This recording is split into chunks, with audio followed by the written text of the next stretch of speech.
अस्सलामुअलैकुम वरहमतुल्लाहि वबरकातुहू। आऊज़ु बिल्लाहि मिनश्शैतानिर्रजीम। बिस्मिल्लाहिर्रहमानिर्रहीम। रब्बि इश्रह ली सदरी व यस्सिर ली अमरी वहलुल उक़दतम मिन लिसानी यफ़क़हू क़ौली। अल्लाहुम्मा सल्लि अला मुहम्मदिन व अला आलि मुहम्मदिन कमा सल्लैता अला इब्राहीम व अला आलि इब्राहीम इन्नका हमीदुम मजीद। अल्लाहुम्मा बारिक अला मुहम्मदिन व अला आलि मुहम्मदिन कमा बारकता अला इब्राहीम व अला आलि इब्राहीम इन्नका हमीदुम मजीद। अल्लाहुम्मा इन्नी अस्अलुका इल्मन नाफ़िअ व रिज़्क़न तय्यबा व अमलन मुतक़ब्बला। आई होप आप लोग सब ठीक होंगे और ईमान की बेहतरीन हालत में होंगे। Let's begin with mindfulness for conscious learning. Just keep your eyes closed, sit properly and just focus on whatever you thought to come here. आपने जो भी सोचा हुआ है इस क्लास को ज्वाइन करने से पहले उसको अपने माइंड में लेकर आएँ। क्लोज़ योर आइज़ और फोकस करके इस चीज़ के ऊपर सोचने की कोशिश करें कि हम यहाँ पर अभी क्यों मौजूद हैं, किस पर्पस के लिए मौजूद हैं, क्या हासिल करने के लिए आए हैं। क्योंकि हम अपना टाइम यहाँ पर स्पेंड कर रहे हैं। आज के ज़माने में टाइम से ज़्यादा कीमती कोई चीज़ नहीं है। तो हम इतना कीमती टाइम यहाँ पर स्पेंड कर रहे हैं फॉर व्हाट पर्पस? हमारा पर्पस क्या है? डीप ब्रीदिंग करें, breathe in and breathe out.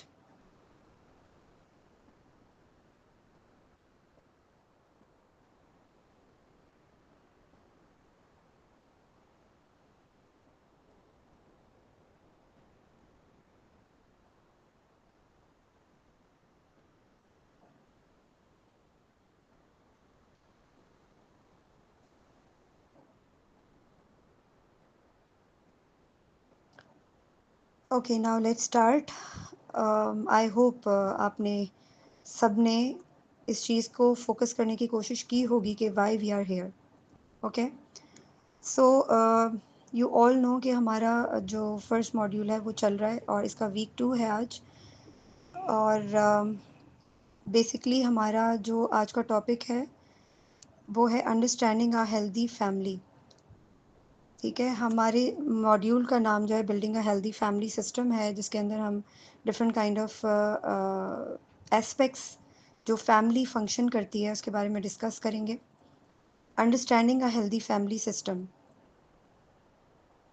What is health? First of all, एक सेहतमंद फैमिली जो है ना, एक सेहतमंद फैमिली के निज़ाम को जानने से पहले ये जानना बहुत ज़रूरी है कि हेल्थ होती क्या है। हमारी नज़र में सेहत क्या चीज़ है? कोई मुझे बताएगा कि अनम्यूट करके कि आपकी नज़र में सेहत क्या चीज़ है?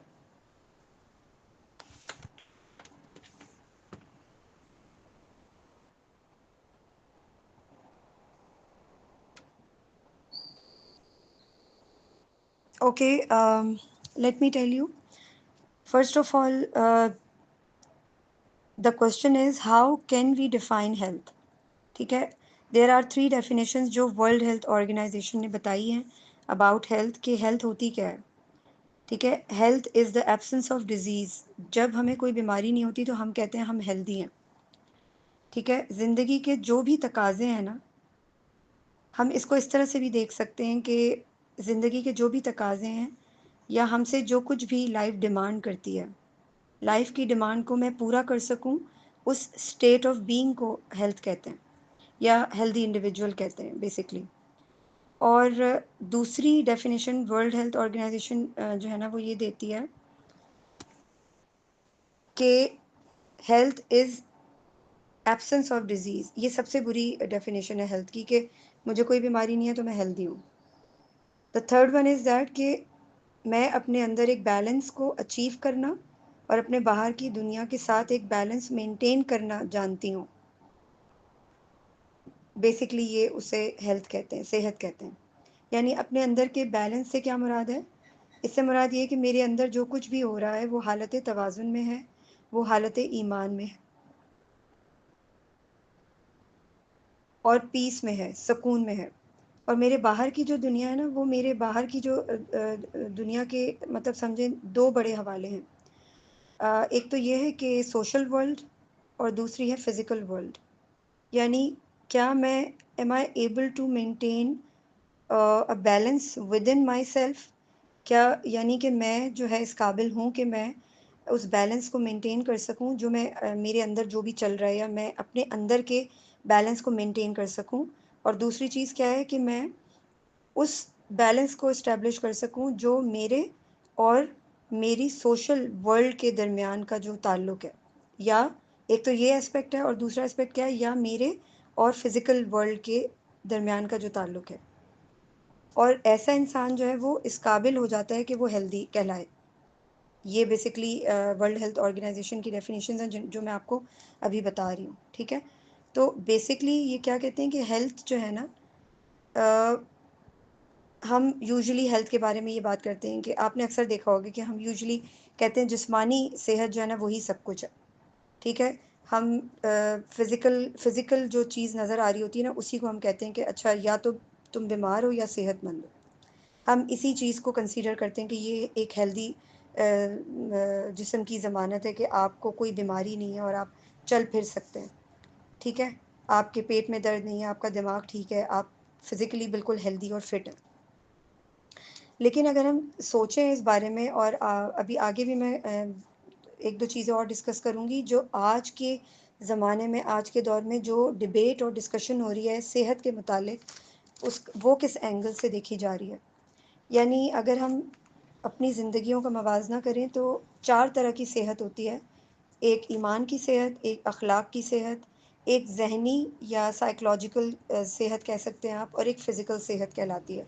ये 4 तरह की सेहत होती है। ज़रूरत इस बात की होती है कि हम सही तौर पर सेहत का तसव्वुर कर सकें और उसको अपनी ज़िंदगियों में इम्प्लीमेंट करने की कोशिश कर सकें।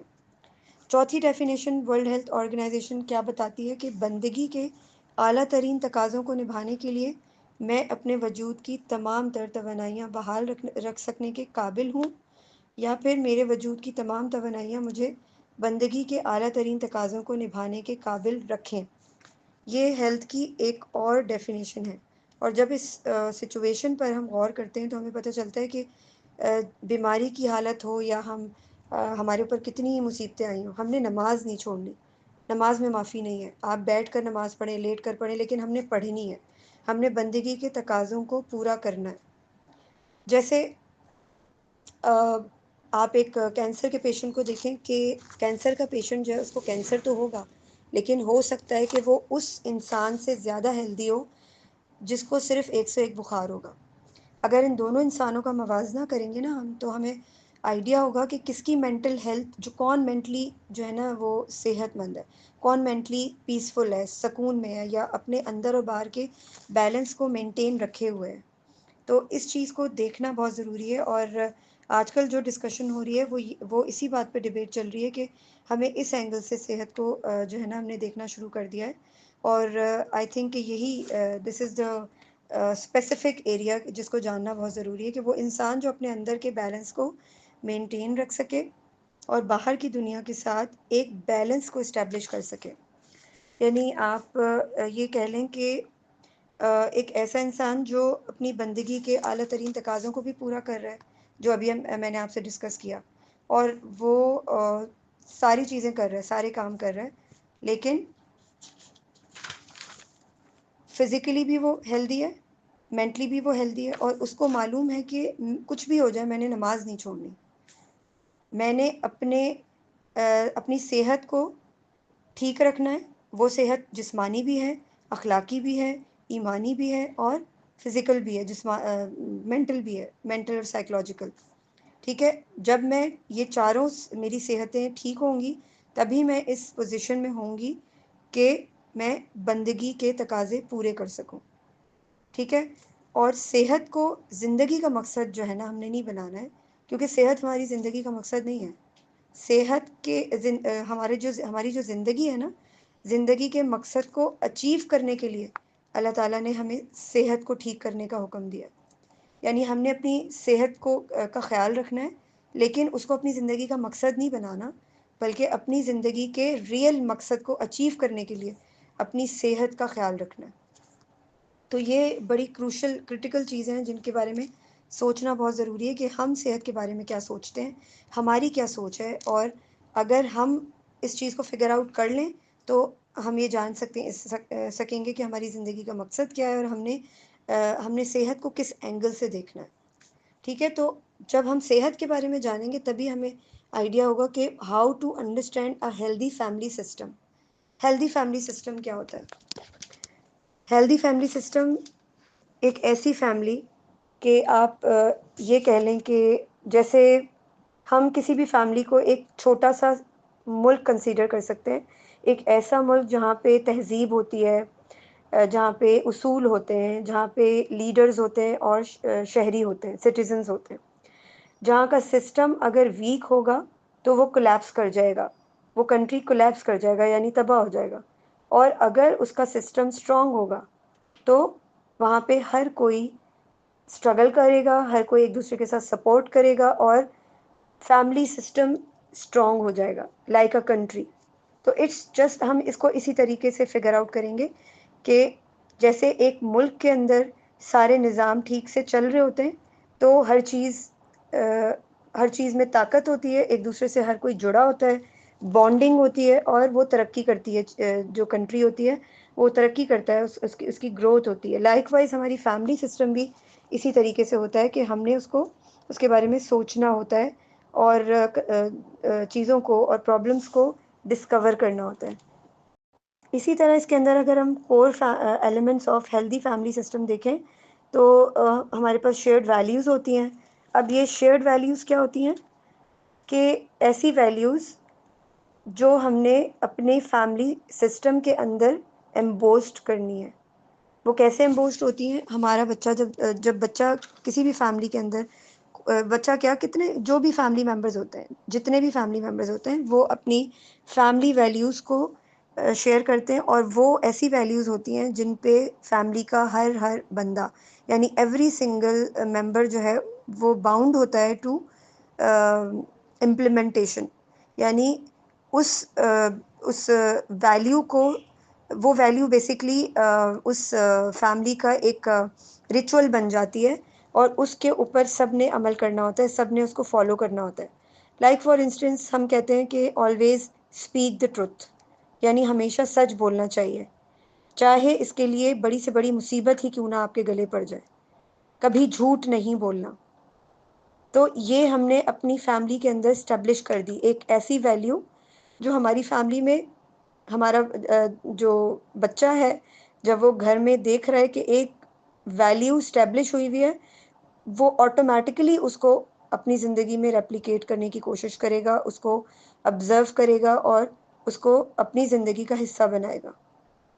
लेकिन अगर वो वैल्यू वो अपनी फैमिली में देख ही नहीं रहा, सिर्फ उसको बताया जा रहा है, उसको दिखाया नहीं जा रहा, तो वो उस वैल्यू को ग्रास्प नहीं करेगा, ना ही उसको रेप्लिकेट करने की कोशिश करेगा, क्योंकि वो उसको नज़र नहीं आ रहा।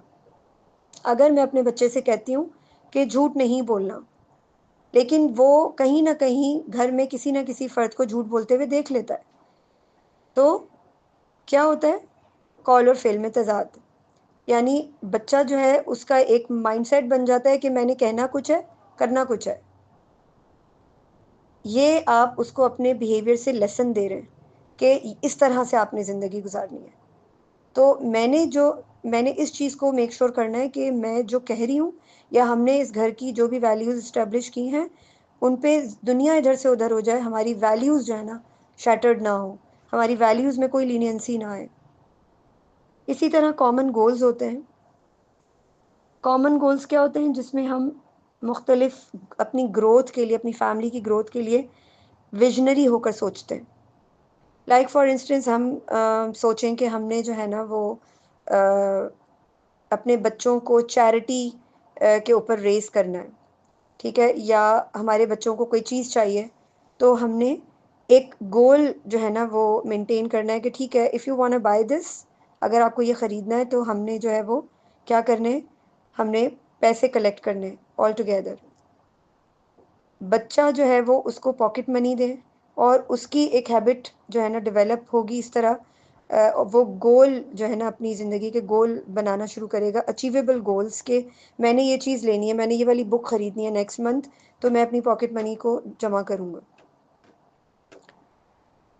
ठीक है? या आप अगर एक कॉमन गोल्स हमारे ये होंगे कि हमने मिलकर कहीं जाना है, किसी ट्रिप पे जाना है या हमने उम्रे पे जाना है, तो हम एक साथ जो है वो मनी सेविंग करेंगे। इस टाइप के हमने कॉमन गोल्स बच्चों के साथ बनाने हैं ताकि बच्चों के अंदर ये हैबिट डेवलप हो।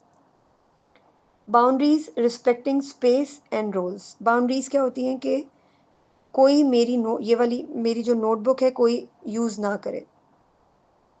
We are like you can say no one uses my personal notebook without asking, या आपने ये वाली मेरी चीज़ या मेरे फ़ोन को मुझसे पूछे बगैर यूज़ नहीं करना। This is the boundary. आपने अपने बच्चे को बता दिया कि ये आपकी बाउंड्री है, इस बाउंड्री से आपने लाइन क्रॉस नहीं करनी, इस बाउंड्री के अंदर रह के आपको फ्रीडम है, what ever you want do, आप कुछ भी कर सकते हैं, लेकिन इस बाउंड्री को क्रॉस नहीं करना आपने। लाइक फॉर इंस्टेंस आपने बच्चे को बता दिया है कि आप ने जो है ना आपका इतना स्क्रीन टाइम है। अगर बच्चा उस स्क्रीन टाइम को मिस यूज़ करेगा, मींस के आपने उससे कह दिया कि इतने मिनट्स हैं आपके पास to use the screen, but आप कहीं चले गए हैं या आप घर पर ही हैं लेकिन गेस्ट आ गए हैं या आप बिज़ी हो गए हैं, आपका बच्चा उस चीज़ को मिस यूज़ करके एक्सप्लॉइट करेगा और वो एक्स्ट्रा टाइम स्क्रीन को देगा। ठीक है, तो क्या किया उसने? बाउंड्री क्रॉस कर दी। तो इसके लिए बच्चे को प्रॉपर क्लैरिटी के साथ बाउंड्रीज़ का बताना बहुत ज़रूरी है, ताकि बच्चे को पता हो कि मैंने मम्मा देख रही हैं या नहीं देख रही, मम्मा भूल गई हैं या उनको याद है, मेरा इतना टाइम है, मेरा टाइम ख़त्म हो जाए तो मैंने स्क्रीन बंद कर देनी है। उसके अलावा रूटीन्स, स्ट्रक्चर्ड रूटीन बहुत ज़रूरी है, ताकि बच्चों की एक इनडायरेक्ट अंडरस्टैंडिंग डेवलप हो सके towards making proper routines, productive routines. उसमें बच्चे को आपने बता दिया है क्लैरिटी के साथ कि this is your sleep time, 9 PM is the deadline time whenever you have to get on bed, यानी 9 PM पे आपने बेड पर होना है। उससे पहले आपने बच्चे को लिख कर दिया हुआ है कि टूथब्रश टाइम, प्रे, आपने दुआ करनी है, और जो भी हमारे सोने से पहले की चीज़ें होती हैं वो आपने बच्चे को लिख कर दी हुई हैं। बच्चा क्लैरिटी के साथ जानता है कि उसकी रूटीन क्या है। He has to get on bed on time. Otherwise आपने चीज़ों को कंडीशनल किया हुआ है कि अगर वो इन बाउंड्रीज़ को, क्योंकि शुरू में बच्चों के ऊपर थोड़ी आपको स्ट्रिक्टनेस करनी पड़ती है। शुरू में बच्चे प्रैक्टिस नहीं कर पा रहे होते, सीख रहे होते हैं, जानने की कोशिश कर रहे होते हैं, डेविएट भी करते हैं, वो रूल्स के ख़िलाफ़ भी जा रहे होते हैं और चिढ़ते भी हैं कि हम नहीं जल्दी सो रहे, बस हम नहीं सो रहे। तो ये ज़रूरी है कि बच्चों को साइड बाय साइड उनके साथ कम्युनिकेट किया जाए, इन चीज़ों के ऊपर बात की जाए, उनको लॉजिकल रीजनिंग दी जाए कि why we are making this kind of schedules, why we are establishing these boundaries and common goals and shared values, why we are doing this। ये why वाला जो सीन है ना, ये ज़रूर बच्चे को बताना है कि why we are doing this। ठीक है, तो ये बहुत ज़रूरी है कि इनके ऊपर रेगुलर बेसिस पे हम काम करते रहें। उसके बाद हेल्दी वर्सेस अनहेल्दी, जैसे कि अभी हमने काफ़ी डिटेल में हेल्थ की डेफिनेशन मैंने आपको बताई। हेल्दी सिस्टम क्या होता है? Family discusses screen time rules, agrees on them and everyone follows them. Like for instance मैंने अभी आपको बताया कि हेल्दी सिस्टम क्या होता है कि हमने बच्चे को स्पेसिफिकली क्लैरिटी के साथ चीज़ों के बारे में बता दिया कि दिस इज़ दिस। लाइक आपने बच्चे को बिफोर हैंड जो है ना हर चीज़ के बारे में बताया हुआ है, तो बच्चे को मालूम है कि मैंने रात में कब सोना है, मैंने सुबह कब उठना है, मैंने उठने के बाद क्या करना है, मैंने कौन सी प्रैक्टिसेस करनी है, मैंने खाना कब खाना है, या वट एवर इट इज़। ठीक है, लेकिन अनहेल्दी सिस्टम क्या होता है? जब पेरेंट्स ऑन टाइम, या जब स्क्रीन टाइम का वक्त होता है या सोने का वक्त होता है, उसी वक्त धींगा मुश्ती हो रही होती है, लड़ाई झगड़ा हो रहा होता है या चीख पुकार हो रही होती है। यानी no screen time after dinner. Dinner के टाइम पर ही मदर कह रही है कि no screen time after dinner, but father कह रहे हैं it's okay fine no problem. सो बच्चे क्या हो जाते हैं, उनको मिक्स मैसेजेस मिल रहे होते हैं। जब पेरेंट्स के दरमियान ये क्लैशेस आ रहे होते हैं तो बच्चे काफ़ी ज़्यादा जो है ना वो समझ नहीं पाते कि किसकी बात मानी जाए और किसकी ना मानी जाए। और जब उनको जहाँ अपना मफाद नज़र आ रहा होता है, वो कोशिश करते हैं कि उसी की हम बात मानें और उसी से हम फेवर लें। जहाँ उन्हें फेवर मिल रहा होता है। तो यहाँ बच्चे के अंदर एक बैड जो हैबिट है वो डेवलप होना शुरू हो जाती है कि जहाँ मेरा मतलब होगा मैं वहीं उसी साइड पर हो जाऊँगा। तो इस चीज़ के ऊपर काम करना बेहद ज़रूरी है, क्योंकि ये एक ऐसी चीज़ है जो बड़ी क्रूशल है। उसके बाद आ जाता है डिफाइनिंग फैमिली वैल्यूज़। हम कैसे फैमिली वैल्यूज़ को डिफ़ाइन कर सकते हैं? अभी जैसे हमने एक हेल्थ के नाम पर एक बड़ी डिटेल में मैंने आपसे एक डिस्कशन की। जो एक हेल्दी फैमिली सिस्टम होता है ना, उसके अंदर एक proper productive positive routine establish करने की स्ट्रगल चल रही होती है। ठीक है, ज़रूरी नहीं है कि 100% ही फैमिली बड़ी कामयाबी के साथ वो चीज़ें कर रही हो, क्योंकि हम इंसान हैं और इंसानों से ही गलतियाँ होती हैं और गलतियों से ही हम सीखते हैं। तो ये हमारा ऐसा प्रोसेस है सीखने का जो हमारा मरते दम तक जारी रहेगा। हम हर दिन कुछ ना कुछ नया सीखते हैं, हर दिन कुछ ना कुछ नई चीज़ करते हैं, नया एक्सपेरिमेंट करते हैं और कोशिश करते हैं कि अपने आप को पिछले दिन से बेहतर बना सकें। लेकिन अगर हम ये स्ट्रगल नहीं कर रहे और हम बस पैसिवली पेरेंटिंग करे जा रहे हैं, अपनी फैमिली को एस्टेब्लिश करने की कोशिश किए जा रहे हैं और सोच रहे हैं कि यार ये चीज़ें क्यों मेस्ड अप हो रही हैं? मैं तो इतनी कोशिश कर रहा हूँ, लेकिन हम नहीं कर रहे कोशिश। हम सिर्फ़ अपने दिल के बहलावे के लिए अपने आप को ये जस्टिफ़िकेशन दे रहे हैं कि यार यहाँ पे तो मैं नहीं कर सकता ना कुछ, आई एम हेल्पलेस। मैं जॉइंट फैमिली में रहती हूँ, I am helpless. So how can I work on my child? क्योंकि मैं कुछ नहीं कर सकती, क्योंकि मैं अकेली तो नहीं रहती इस घर में, और भी लोग रहते हैं। मैंने अपने आप को ये जस्टिफिकेशन दे दी और मैं साइड पर हो गई। मैंने कोई काम नहीं करना, मैंने बस अल्लाह से दुआ करनी है, दिन रात परेशान रहना है, एंड दैट्स इट। इस तरह नहीं होता। इस तरह हम फैमिली वैल्यूज़ नहीं बना सकते। I must say it's like I can understand कि हम जो कपल्स जॉइंट फैमिली में रहते हैं, they have a lot of issues. But जो लोग जॉइंट फैमिली में नहीं रहते, उनके साथ भी बड़े मसले हैं। ऐसा नहीं है, किसी की ज़िंदगी मसाइल से खाली नहीं है। हर एक की ज़िंदगी में कोई ना कोई मसला है। हमने उन मसलों का सॉल्यूशन कैसे निकालना है? अल्लाह ताला ने हमें दिमाग दिया है, हमें अक्ल दी है, शऊर दिया है। हमने देखना है कि हमारे हमारे सर्कमस्टांसेस में, हमारी सिचुएशन में प्रॉब्लम का हल निकल कैसे सकता है। उसके लिए हमने फिगर आउट करना है, रिसर्च करनी है, ढूँढना है, किताबें छाननी है, सोशल मीडिया, यूट्यूब देखना है, गूगल आर्टिकल्स देखने हैं। Whatever we can do, we have to go for that. खाली हाथ पे हाथ रख के हम ये बैठकर नहीं सोच सकते कि मेरे हाथ में तो नहीं है, मेरे इख्तियार में तो नहीं है। और फिर ये भी बहुत कॉमन है हमारी फैमिलीज़ में कि मदर सोचती है कि भाई अगर फादर नहीं करे तो मैं क्यों करूँ? अकेली मेरी थोड़ी है ज़िम्मेदारी ये बच्चे, उनके भी तो हैं, वो भी तो सोचें। लाइकवाइज़ हस्बैंड्स बहुत से ऐसे होते हैं जो बेचारे अपने बच्चों को फ़ोकस करने की कोशिश कर रहे होते हैं, उनकी वाइफ़्स बड़ी केयरलेस होती हैं। तो वो भी फिर अपने आप को जस्टिफ़िकेशन देना शुरू हो जाते हैं कि भाई ठीक है, जब मेरी बीवी नहीं इतना कर रही तो फिर मुझे क्या ज़रूरत पड़ी है? मैं तो बाहर का भी देखूँ, अंदर का भी देखूँ, मेरी तो ज़िम्मेदारी नहीं है सिर्फ़ बच्चे।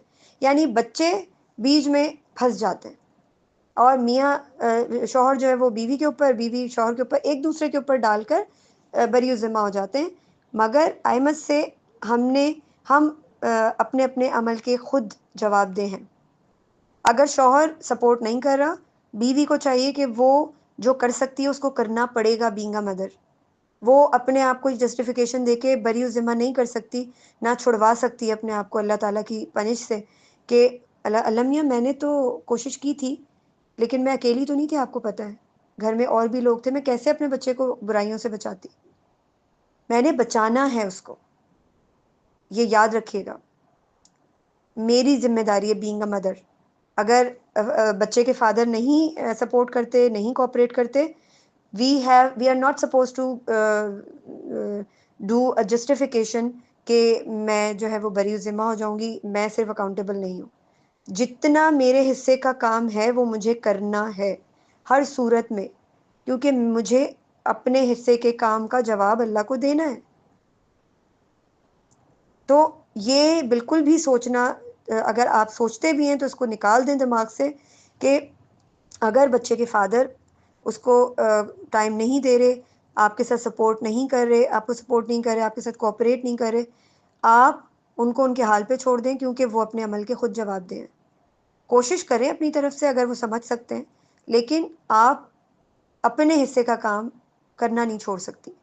आपने वो करना है, उसके लिए तकलीफ भी होगी, कॉम्प्रोमाइज़ भी करना पड़ेगा, कुर्बानी भी देनी पड़ेगी। अल्लाह की राह में अगर कोई काम करना है तो वो तकलीफ़ के बगैर नहीं आ सकता। अगर हम ये सोचेंगे कि हाय मेरी ज़िंदगी तो मुसीबत बन गई है, मैं क्या करूँ, मैं कैसे जान छुड़ाऊँ। मैंने बहुत से ऐसे कपल्स देखे हैं जिनके शौहर बाहर काम करने चले जाते हैं, बाहर कमाने चले जाते हैं, यहाँ बीवियाँ जो हैं वो उनको समझ ही नहीं आ रहा कि हम क्या करें, ठीक है? और फिर वो गलत रास्तों पे निकल जाती हैं। बच्चे बेचारे रुल जाते हैं, या ननियाल में रुल रहे होते हैं या ददियाल में रुल रहे होते हैं। तो ये बहुत ज़रूरी है कि फैमिली सिस्टम मियाँ शौहर के भी हाथ में है और बीवी के भी हाथ में है। मर्द को भी अल्लाह ने लीडर बनाया है, औरत को भी लीडर बनाया है।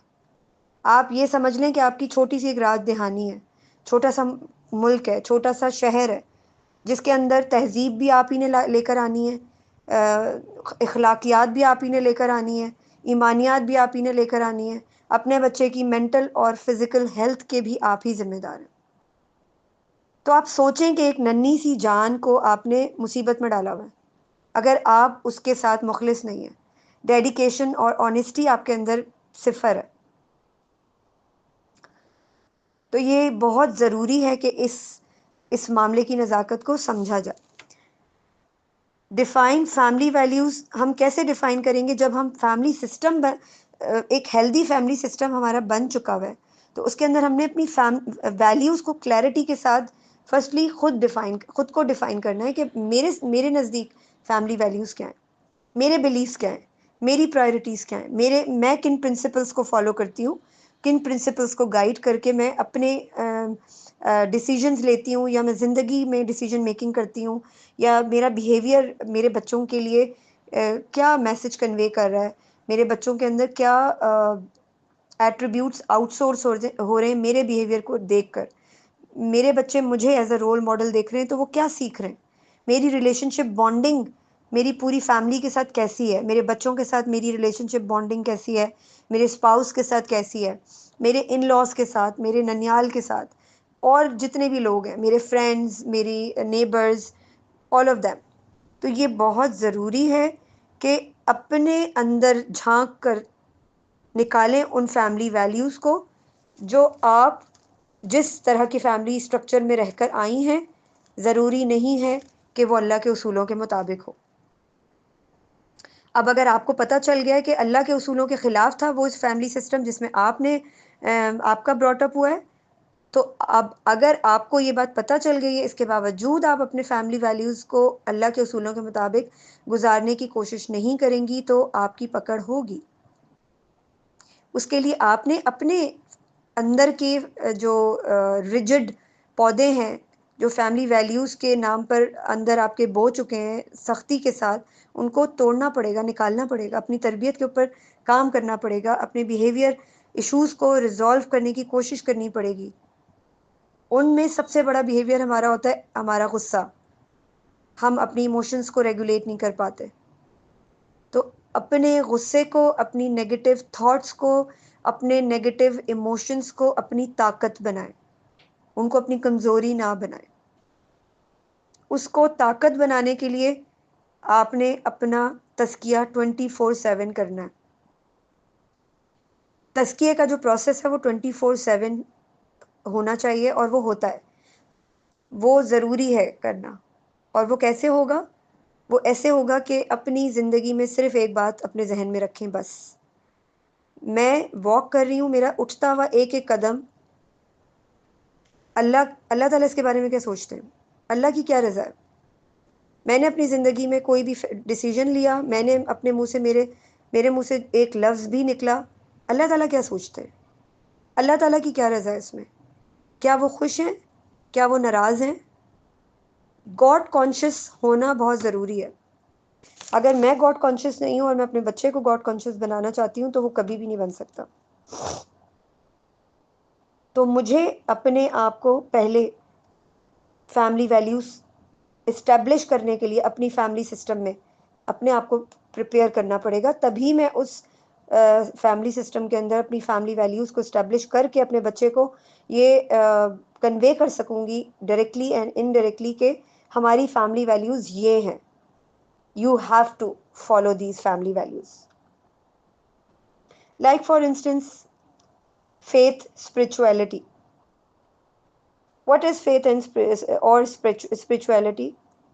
Means के एक इस्लामी घराने में स्पिरिचुअलिटी का क्या कॉन्सेप्ट होता है? हमने कुरान पढ़ लिया, अजान हुई तो उठकर नमाज पढ़ ली, बच्चे को वज़ू करना सिखा दिया, उसको बड़े बड़े लेक्चर दे दिए, बड़े बड़े वाज दे दिए, अरे नमाज पढ़ा करो बेटा, नमाज 5 वक्त की नमाज पढ़नी चाहिए, हमारे नबी सल्लल्लाहु अलैहि वसल्लम ने ये फरमाया है, अल्लाह ताला ये कहते हैं।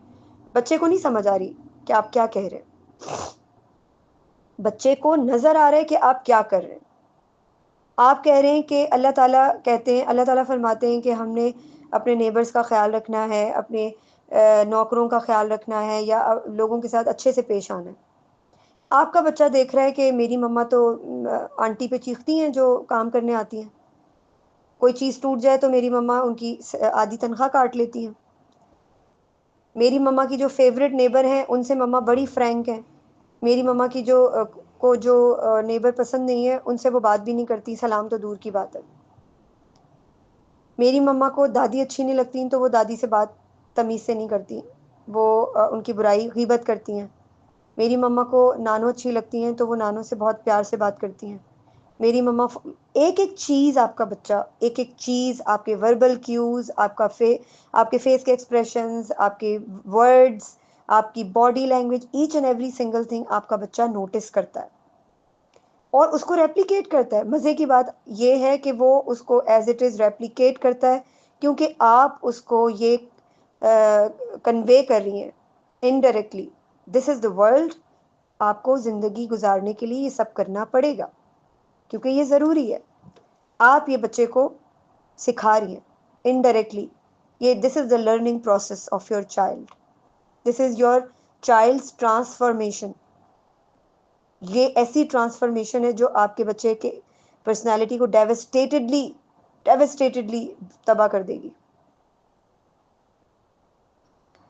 तो बच्चे को ये सिखाएं कि नमाज है क्या, हमारे लिए क्या है नमाज, हम क्यों पढ़ते हैं नमाज, अल्लाह कौन है, अल्लाह के साथ कनेक्शन किस तरह सिखाना है, हमने अल्लाह की पहचान कैसे करानी है अपने बच्चे को।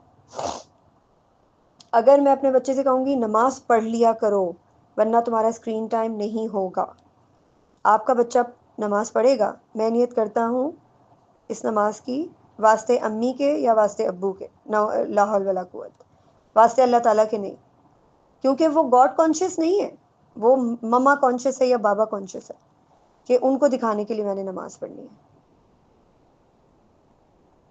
रिस्पेक्ट क्या है कि आपने अपने बच्चों को खुद सिखाना है कि रिस्पेक्ट क्या होती है। कैसे?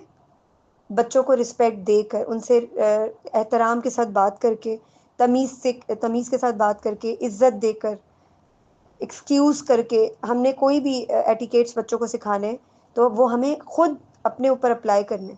मुझसे कोई गलती हो गई है, मैंने अपने बच्चे को गलती से कुछ कह दिया है और बाद में मैं अपोलोजाइज़ करूँगी उससे, आई एम सॉरी बेटा, एट दैट टाइम मैं थोड़ा ओवरवेल्म थी, किचन में काम कर रही थी, इस वजह से मैंने आपको थोड़ा सा डांट दिया, आई am really sorry, I didn't mean it. आप बच्चे को ये सिखा रहे कि मम्मा ओवरवेल्म होकर थोड़ा सा शाउट कर गई, that's why mamma is apologising, so I have to accept her apologies. उसने क्या सीखा आपसे कि अगर हमसे गलती हो जाए, इंसान से गलती होती है, इट्स ओके, गलती हो जाए तो उसको एक्सेप्ट करके, एडमिट करके सॉरी कहना होता है, ठीक है? उसको एक्सेप्ट करने में कोई शर्म नहीं है, कोई ऐसी हेजिटेशन की बात नहीं है। अल्लाह ताला को पसंद है कि हम गलती करके तौबा कर लें, गलती करके एक्सेप्ट करके माफ़ी मांग लें। तो बच्चे को ये सिखाएंगे, आपस में बहन भाइयों को एक दूसरे की रिस्पेक्ट सिखाएंगे तो ही वो एक दूसरे को इज्जत भी देंगे और एक दूसरे से उनकी अफेक्शन और लव की बॉन्डिंग भी बन सकेगी। Kindness, helping mom with groceries without being asked. अपने बच्चे को आपने काइंडनेस कैसे सिखानी है? अब अभी मैंने आपसे स्पिरिचुअल और फेथ के ऊपर क्या कहा कि हमने बच्चे को अल्लाह के साथ कनेक्ट करना है, तो इसके लिए ये काइंडनेस के अंदर मुझे ये ख्याल आया भी कि अल्लाह के नामों की पहचान करवाएं बच्चों के साथ, बैठकर अल्लाह के नामों को डिस्कस करें, अल्लाह के सारे एट्रीब्यूट्स को अपने डेली बेसिस की प्रैक्टिस में लेकर आएं। जैसे अल्लाह रहमान है, अल्लाह रहीम है, तो उसकी रहमानियत की स्टोरी उसको बताएं, उसको सुनाएं और फिर उसको दिखाएं कि अगर अल्लाह ताला रहमान है तो वो एट्रीब्यूट हम अपने अंदर भी आउटसोर्स करने की कोशिश कर सकते हैं। जैसे आप अपने बच्चों को प्यार करती हैं, आप बाहर निकलें, किसी गरीब को देखें, बच्चे को देखें, आप उसको भी इसी तरह ट्रीट करें। आपके बच्चे को नज़र आएगी आपकी काइंडनेस, और उसको बताएं कि अल्लाह ताला का ये एट्रीब्यूट हम अपने अंदर भी आउटसोर्स कर सकते हैं। जैसे अल्लाह ताला रहम का जो नाम है रहमान, तो उसमें क्या है, अल्लाह ताला सिर्फ उन लोगों को रिस्क नहीं देता, उन लोगों की मदद नहीं करता सिर्फ जो उसकी इबादत करते हैं, जो उसकी फर्माबरदारी करते हैं, बल्कि अल्लाह ताला तो उन लोगों को भी देता है जो उसकी नाफरमानी करते हैं, जो उसको खुदा नहीं मानते, जो उसके खिलाफ जाते हैं, जो उसको बुरा भला कहते हैं। अल्लाह ताला तो उन पे भी मेहरबान है। तो हमने ये एट्रीब्यूट अपने अंदर भी आउटसोर्स करना है। आपके बच्चे ने क्या सीखा कि वो अल्लाह की रहमानियत वाला जो एलिमेंट है वो मैं अपने अंदर भी लाने की कोशिश करूं। मेरे पास जो चीज़ें हैं मैं कोशिश करूं, जिनके पास नहीं है मैं उनकी जाके मदद करूं। और इससे आपका बच्चा क्या सीखेगा, मेरी मम्मा बहुत ज़्यादा काम कर रही हैं, मम्मा ने, अब आपका काम है कि बच्चे को आपने कैसे ट्रेन करना है। अब बच्चों को साथ में लगाएं, बच्चों को रिस्पॉन्सिबिलिटीज़ दें, घर की होम चोर्स की दें, ऑटोमेटिकली बच्चों को अपनी एक इनडायरेक्ट वे में उनको अपनी रिस्पॉन्सिबिलिटीज़ पता होंगी, उनको ख्याल आएगा मम्मा बीमार हैं, आज मम्मा की हम हेल्प कर देते हैं खाना बनाने में, मम्मा आप बैठ जाएं, हम वेजिटेबल्स कट कर देते हैं, आप सिर्फ बना लीजिएगा, मम्मा मैं आपकी मदद कर दूँ, मम्मा यू वांट वाटर। मतलब मम्मा की बाबा की खिदमत करने में बच्चे आगे आगे रहें। ये कैसे हम सिखाएंगे बच्चे को, हम खुद अपने अंदर की काइंडनेस बच्चे को शो करेंगे। अगर हम काइंड हैं तो आगे रिस्पॉन्सिबिलिटी का एलिमेंट आ गया जो मैंने अभी काइंडनेस में ही डिस्कस कर लिया। इसके बाद हेल्थ आ जाती है कि family decides to walk together after dinner instead of watching TV. Health का ख्याल रखने के लिए हमने क्या करना है, फिजिकल हेल्थ, मेंटल हेल्थ, ईमानियात की हेल्थ, जैसे मैंने बोला स्पिरिचुअल और फेथ की जो हेल्थ होती है, स्पिरिचुअल, आपके बच्चे की स्पिरिचुअल हेल्थ, रूहानी हेल्थ, आपके बच्चे की मेंटल हेल्थ। तो उसके लिए हम बहुत सी प्रैक्टिसेस घर में स्टार्ट कर सकते हैं। मॉर्निंग में ग्रैटिट्यूड प्रैक्टिस करें बच्चों के साथ, सुबह उठकर या अल्लाह तेरा कितना शुक्र है कि तूने मुझे मौत से ज़िंदा किया। हम जब सो जाते हैं रात को तो हमारी मौत हो जाती है, हमें अल्लाह ताला एक नई ज़िंदगी देता है सुबह। हम सुबह उठकर हम बच्चों से कुछ ना कहें, सिर्फ बच्चों के सामने चीज़ों को प्रैक्टिस करें। या अल्लाह तेरा लाख लाख शुक्र है कि तूने मुझे मौत से ज़िंदगी दी। या अल्लाह तू कितना रहीम है कि तूने मुझे एक सेहतमंद जिस्म अता फरमाया, मैं किसी की मोहताज नहीं हूँ, मैं उठकर खा पी सकती हूँ, अपने हाथ से अपने हाथ पाँव इस्तेमाल कर सकती हूँ। ये आप अपने बच्चों को दिखा रही हैं कि अल्लाह का हर वक्त शुक्र अदा करना बहुत ज़रूरी है। अल्लाह ताला बहुत इससे बहुत ज़्यादा डिज़र्व करते हैं, लेकिन हम उतना भी नहीं करते जितना हमें करना चाहिए। तो ये सब चीज़ें बहुत ज़रूरी हैं कि हम बच्चे की इन 4 एरियाज़ की हेल्थ का ख्याल रखें। Setting family goals, why goals matter, क्यों मैटर करते हैं goals. There are 3 types of goals basically, जिनको हम यहाँ पर डिस्कस करेंगे। एक तो पहला तो है short term. Short term goals क्या हो सकते हैं कि हमने कोई भी टास्क रखा बच्चों के लिए, या हमने कोई भी चीज़, कोई भी प्लानिंग की, और वो 1 वीक का प्लान था कि हमने कमिंग वीक तक उसको अचीव करना है, फुलफ़िल करना है, ताकि बच्चों को पता हो कि हमारे शॉर्ट टर्म गोल्स हम किस तरह रख सकते हैं to achieve the small things and become more responsible. इस तरह बच्चों के अंदर ओनरशिप आती है अपनी चीज़ों को हैंडल करने के लिए। फॉर इंस्टेंस आपने इस हफ्ते के लिए ये शॉर्ट टर्म गोल रखा कि हम जो है वो एक साथ क्वालिटी टाइम गुजारेंगे डेली, बेशक आधे घंटे का ही हो। ये हमारा शॉर्ट टर्म गोल है। एंड ऑफ द वीक हम देखेंगे कि हमने 7 डेज में से, there are 7 days in a week, 7 दिनों में से हमने कितने दिन एक साथ बैठ के उस आधे घंटे को क्वालिटी टाइम बनाया। इसी तरह लॉन्ग टर्म में हम जो है वो स्क्रीन टाइम का एक उसको रिड्यूस करने की एक्टिविटी रख सकते हैं कि हम 6 महीने में देखते हैं कि हम कितना अपना स्क्रीन टाइम रिड्यूस करते हैं और हम अपनी मेंटल हेल्थ के ऊपर कितना ज़्यादा काम करते हैं। इसी तरह डेवलपमेंट आ जाती है कि support the child in learning something, learning language, और यू नो कि कोई भी लैंग्वेज हम सीखते हैं तो वो एक लॉन्ग प्रोसेस होता है, लेकिन वो बच्चे की डेवलपमेंटल स्टेज के लिए बहुत ही इम्पोर्टेंस रखता है।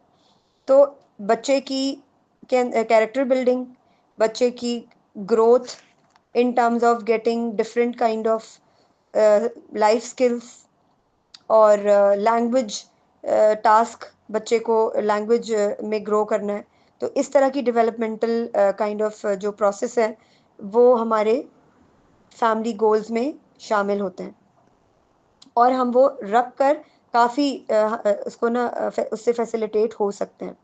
उसके बाद हमारे स्मार्ट गोल फ्रेमवर्क आ जाते हैं, जिसमें हमने डिफरेंट कैटेगरीज के अंदर देखना होता है कि हम कैसे स्मार्टली अपने गोल्स को अचीव कर सकते हैं, अचीवेबल बना सकते हैं। स्पेसिफिक मीन्स के हमने एक चीज़, एक क्लैरिटी के साथ एक चीज़ को स्पेसिफाई कर दिया कि हमने ये काम करना है, मीन्स करना है तो करना है। यानी कि मगरिब की नमाज हमने एक साथ पढ़नी है, ठीक है, ये हो गया स्पेसिफिक गोल। इस तरह के हम बहुत से और गोल सोच सकते हैं। मेजरेबल मीन्स के कम से कम 5 बार हमने एक हफ्ते के अंदर हमने कम से कम 5 बार एक साथ नमाज पढ़नी है। एक साथ कोशिश हमारी यही होगी कि हम ज़्यादा करें, लेकिन मिनिमम 5 टाइम्स। अचीवेबल क्या होगा कि हमने ऐसी चीज़ जो डूएबल हो।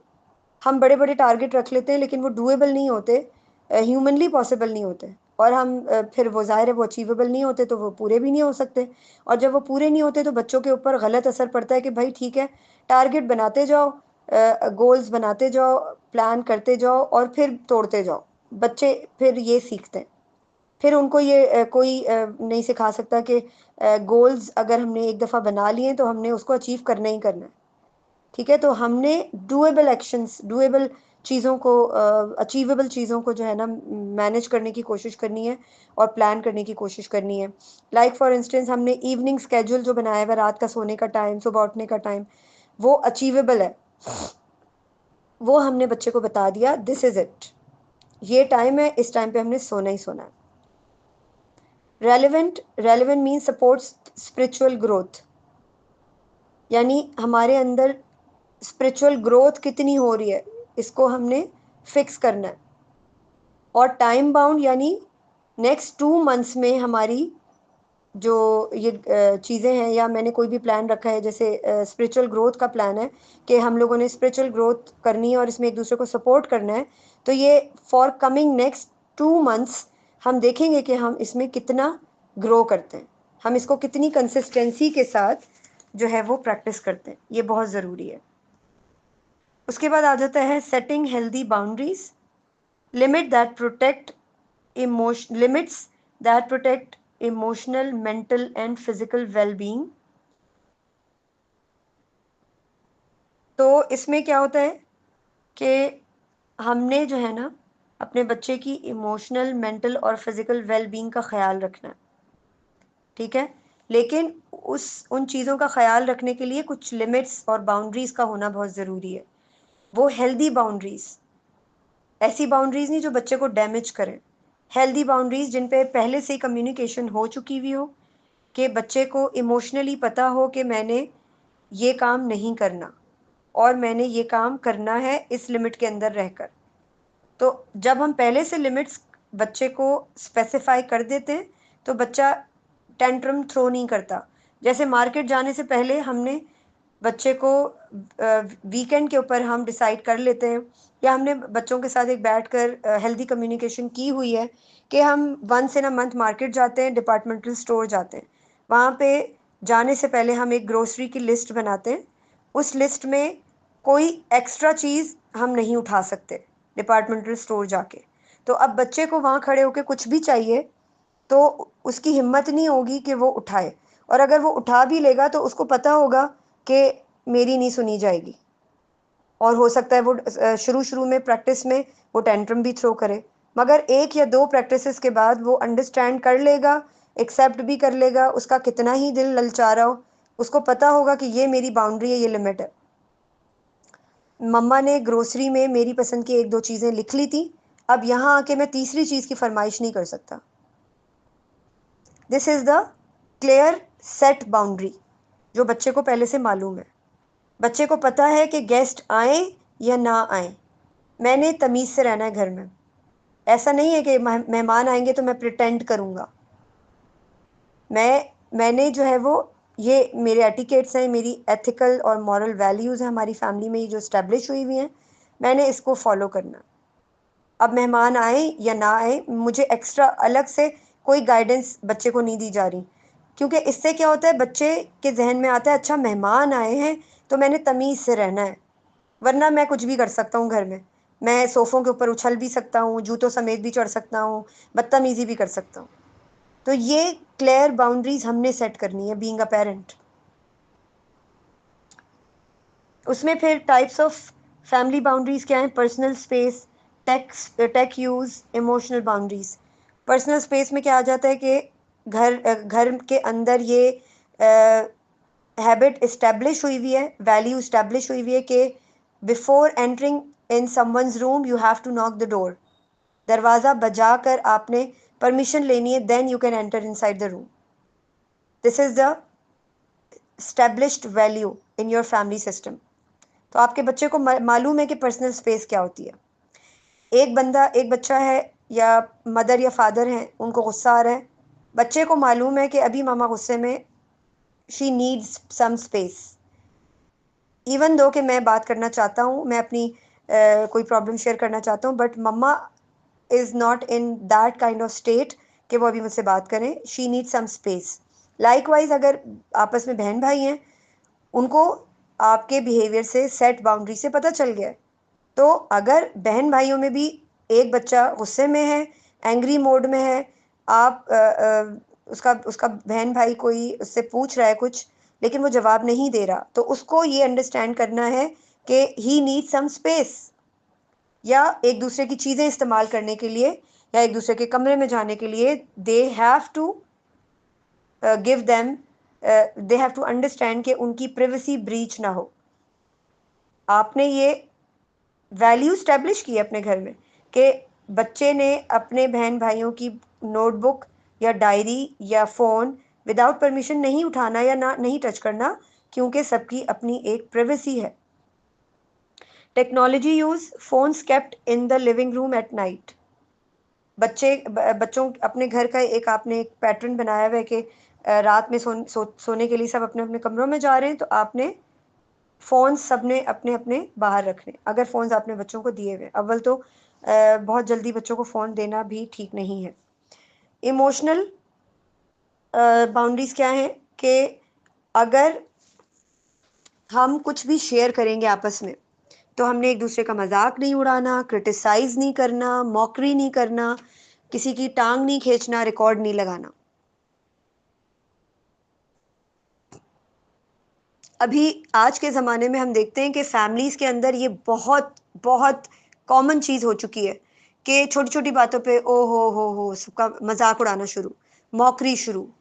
अरे ये देखो ये गिर गया था, गिर गया, मतलब बच्चों का मज़ाक उड़ाना, बड़ों का एक दूसरे के साथ मज़ाक उड़ाना और फिर हाथ पे हाथ मार के हँसना।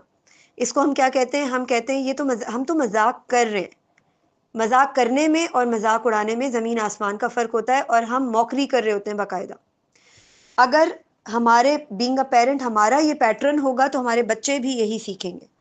अगर हम इन चीज़ों को शुरू से ही अपनी फैमिली सिस्टम में इस्टेब्लिश कर देंगे तो हमारे बच्चों को पता होगा कि हमने सबकी रिस्पेक्ट करनी है। इवन दो कि कोई एम्बैरेस हो गया, कोई किसी का पाँव स्लिप हो गया, वो गिर गया, तो हमने मजाक नहीं उड़ाना, हमने एम्पैथी दिखानी है। या अगर कोई अपने फेयर्स को शेयर कर रहा है कि मुझे इस चीज़ से डर लगता है या मेरे साथ ये हो गया, या लैंग्वेज ही जब हम सीख रहे होते हैं तो हम जब लैंग्वेज सीखते हैं तो लैंग्वेज सीखने में हम टूटी फूटी लैंग्वेज से स्टार्ट करते हैं, क्योंकि बिगिनिंग में हम जब बोल रहे होते हैं तो हमें सिर्फ बोलना होता है। अब वो सही हो या गलत हो, हमें सबसे पहले फ्लुएंसी हासिल करनी होती है ना। तो जब हम बोल रहे होते हैं लैंग्वेज सीखने के लिए तो घर के ही लोग मजाक उड़ा रहे होते हैं, अरे भाई तुम टांग मत तोड़ो इंग्लिश की, तुम कैसी इंग्लिश बोल रही हो, मत बोलो, मत सीखो, तुम नहीं सीख सकती। इस तरह के अल्फाज हमारे घर वाले ही आपस में एक दूसरे को बोल रहे होते हैं। तो इस चीज़ से अवॉइड करें। इमोशनल बाउंड्रीज जो है ना ड्रॉ करना बहुत ज़रूरी है, वरना जब बच्चे बड़े हो जाते हैं और हमें रिग्रेट होता है कि हमने देर तो नहीं कर दी। इससे बेहतर है कि हम अभी से, आज से इस चीज़ के ऊपर काम शुरू करें कि सबकी रिस्पेक्ट करना बहुत ज़रूरी है। कोई भी ऐसी बात, इसकी ट्रिक ये है कि कोई भी ऐसी बात जो मुझे ऑफेंसिव लगती है, जो मुझे बुरी लगती है, जिसका मैं माइंड कर सकती हूँ या मुझे रोना आ सकता है, हर वो बात कहने से मैं अवॉइड करूँ। अपनी ज़ात के अंदर से उस एलिमेंट को निकाल दूँ जो जिससे किसी को ख़तरा हो सकता है या जिससे किसी को नुकसान पहुंच सकता है, चाहे वो फिजिकली हो या मेंटली हो। आगे आप लोगों के लिए टिप्स हैं, वो मैं डिस्कस करती हूँ। इससे पहले मैं कुछ चीज़ें शेयर करना चाहती हूँ। हमने अभी बहुत डिटेल में जो है वो चीज़ों के बारे में डिस्कस किया है। आई होप आपको फैमिली सिस्टम के बारे में जानने को में काफ़ी हेल्प मिली होगी। There are 3 big functions of family. Family के 3 फंक्शंस होते हैं बेसिकली। और अल्लाह ताला जो है ना, अल्लाह ताला ने फैमिली मतलब अगर हम देखें कि अल्लाह ताला ने एक इंसान को जब अल्लाह ताला दुनिया में भेजते हैं तो उसके अंदर फितरी तौर पर फितरा के ऊपर अल्लाह ताला जब बच्चे को पैदा करते हैं तो उसके अंदर फितरी तौर पर जो खूबियाँ होती हैं उनकी हिफाजत करना जो है ना वो फैमिली फंक्शन के अंदर आता है। यानी मैं अगर ये सोचूं कि बीइंग अ पेरेंट, एक बच्चा दुनिया में आ रहा है और अल्लाह ताला ने उसके अंदर जो फितरी तौर पर क्वालिटीज़ डेवलप की हैं, वो फितरी क्वालिटीज़ क्या हो सकती हैं? वो फितरी तौर पर एक खैर का जो एलिमेंट है उस बच्चे के अंदर, उसका तहफ़्फ़ुज़ करना, उसको नर्चर करना और उसकी निगहदाश्त करना। किसका काम है?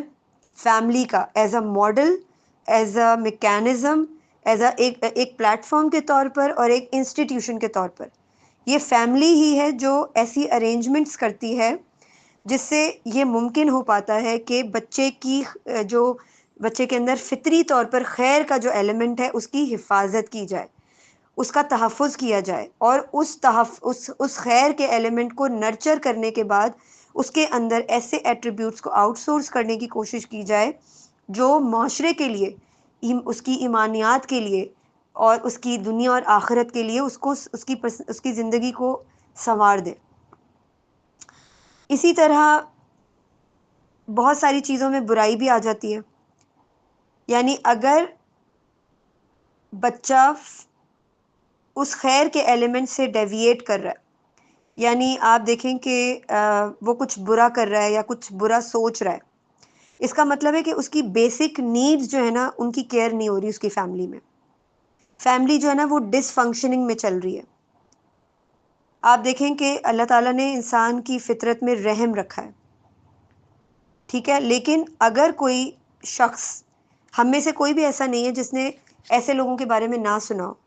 हर दूसरे इंसान की तरफ से हमें ये इस तरह की चीज़ें सुनने को मिल रही होती हैं कि कोई जो है वो हंगर स्ट्राइक कर रहा है, कोई किसी को तकलीफ़ पहुंचाने वाला है, कोई ख़ुद को तकलीफ़ पहुंचाने वाला है, सुसाइडल अटेम्प्ट्स करने वाले लोग हैं, या अपने आप को मारने वाले लोग, बच्चों को मारने वाले लोग, या मुख्तलिफ़ चीज़ें। इससे क्या साबित होता है कि उसकी फैमिली में बहुत सारे इश्यूज़ चल रहे हैं और उसकी फैमिली उसकी उसके अंदर जो फितरी खैर का जो एलिमेंट था उसका तहफ़्फ़ुज़ करने में नाकाम रही है। तो ये जो है ना ये वाला एलिमेंट पहला फंक्शन होता है।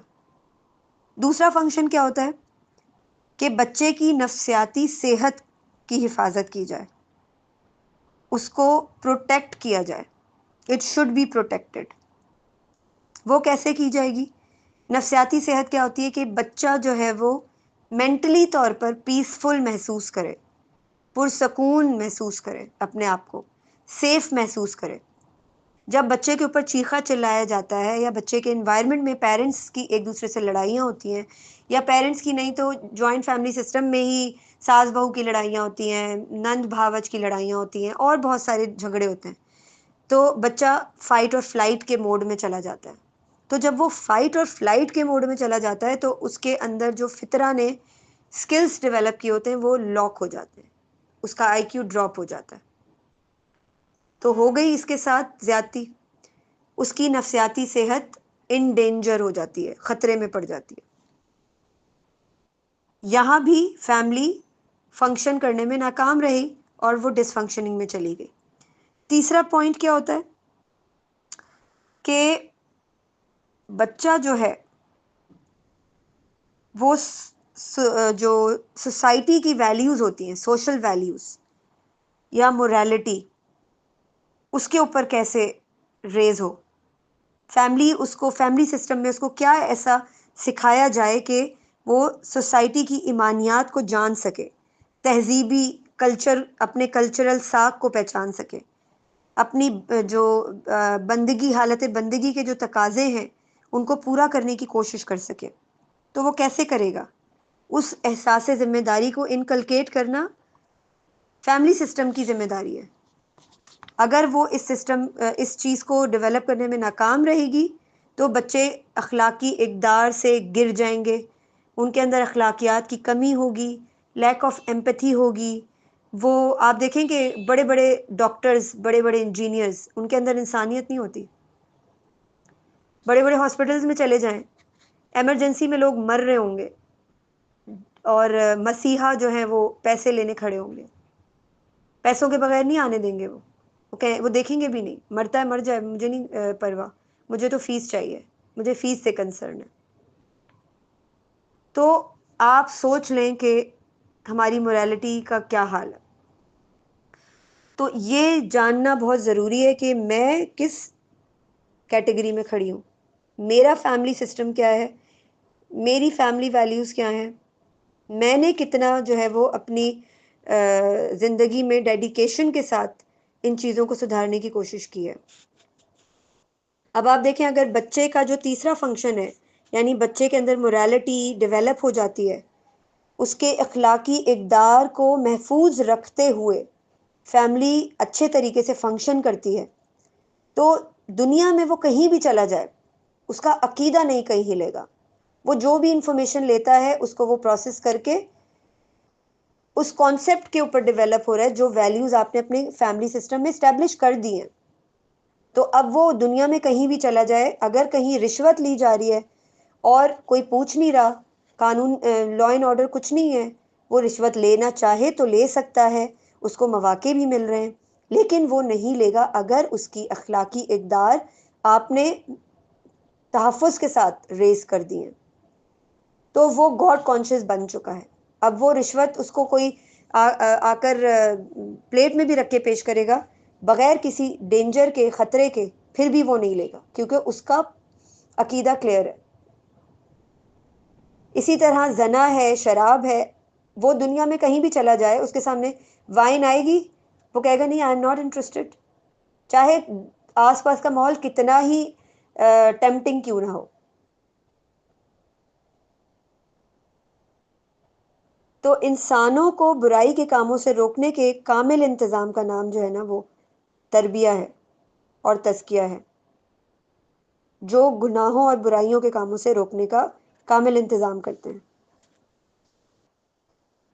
ठीक है, तो अब ये सोचना हमारा काम है कि हमने अपने बच्चे की फितरत सलीम को बचाना है या तबाह करना है। इसके लिए हमें काम करना है, और ये काम आसान नहीं है, आई कैन अंडरस्टैंड, मगर मुश्किल भी नहीं है। जन्नत इतनी आसानी से नहीं मिलने वाली। अल्लाह ताला ने दुनिया में हमें काम करने भेजा है और काम करना पड़ेगा, उसके बगैर गुजारा नहीं है। प्रैक्टिकल ओके, हमने tips, yes, tips for parents on boundaries. Model boundaries your self. अब आप मॉडल कैसे करेंगे? अगर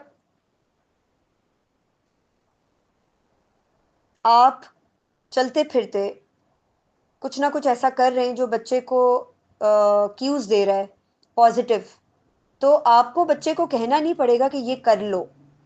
एक बहुत कॉमन एग्जाम्पल ये है कि हम कहते हैं बच्चों को कि झूठ ना बोलो, लेकिन कोई बाहर आता है और बच्चे के फादर कहते हैं, मैं बचपन से देख देख के ये बड़ी हुई हूँ, ये इसमें एडवर्टाइजमेंट में भी आता था और इस तरह की बहुत सी एग्जाम्पल्स थी होती थी कि बच्चे को बाहर जाके झूठ बोलने का कहा जाता है कि घर पे बाबा नहीं है। ठीक है, इसी तरह फादर स्मोकिंग कर रहे होते हैं तो बच्चे अपनी पेंसिल को सिगरेट की तरह स्मोक करने की कोशिश करते हैं। तो हमने हमने खुद को भी बाउंड्रीज के अंदर रहते हुए अपनी तरबिया के ऊपर ही काम करना है। तो ऑटोमेटिकली हमारे बच्चे बाउंड्रीज को क्रॉस नहीं करेंगे जब वो देखेंगे उनके पेरेंट्स बाउंड्री के अंदर ही रहते हैं, बाहर नहीं निकलते। ठीक है, अब आप अगर पोलाइटली बात कर रहे हैं, रिस्पेक्ट दे के बात कर रहे हैं, तो हो ही नहीं सकता कि आपका बच्चा शाउट करे। अगर आपका बच्चा शाउट कर रहा है, हिटिंग कर रहा है, सबसे पहले उसके आसपास माहौल को जानने की कोशिश करें कि अगर बच्चा कहीं थोड़ी देर के लिए भी जा रहा है तो कहीं से गार्बेज तो नहीं लेकर आ रहा। ये बहुत ज़रूरी है। इसी तरह be consistent, don't bend rules for convenience. यानी एक दफ़ा आपने बोल दिया तो अब उसके ऊपर आपने दूसरी कोई बात नहीं करनी। मिसाल के तौर पर आपने बच्चे का बाहर का कुछ खाने का दिल कर रहा है, आपने उसको बता दिया कि बेटा हमने डिसाइड किया हुआ है ना, आपको मालूम है ना कि हम वंस इन अ मंथ बाहर का खाते हैं, चाहे हम बाहर जाकर खाएं या हम घर पे ऑर्डर कर लें। तो अभी 1 महीना नहीं हुआ, इसलिए अभी हम बाहर से नहीं मंगवा सकते। आपने भिंडी बनी है, भिंडी ही खानी है, आपने खानी पड़ेगी आपको। अगर आपने नहीं खानी तो आपकी मर्जी है, खाना आपको फिर नहीं मिलेगा 8 बजे के बाद। अब बच्चे ने खाना नहीं खाया, 9 साढ़े 9 बजे, 10 बजे बच्चे ने सोना है, 9 साढ़े 9 बजे उसको भूख लग रही है, आप कहेंगे हाय मेरा बच्चा भूखा हो रहा है, हाय मेरा बच्चा, चलो खा लो।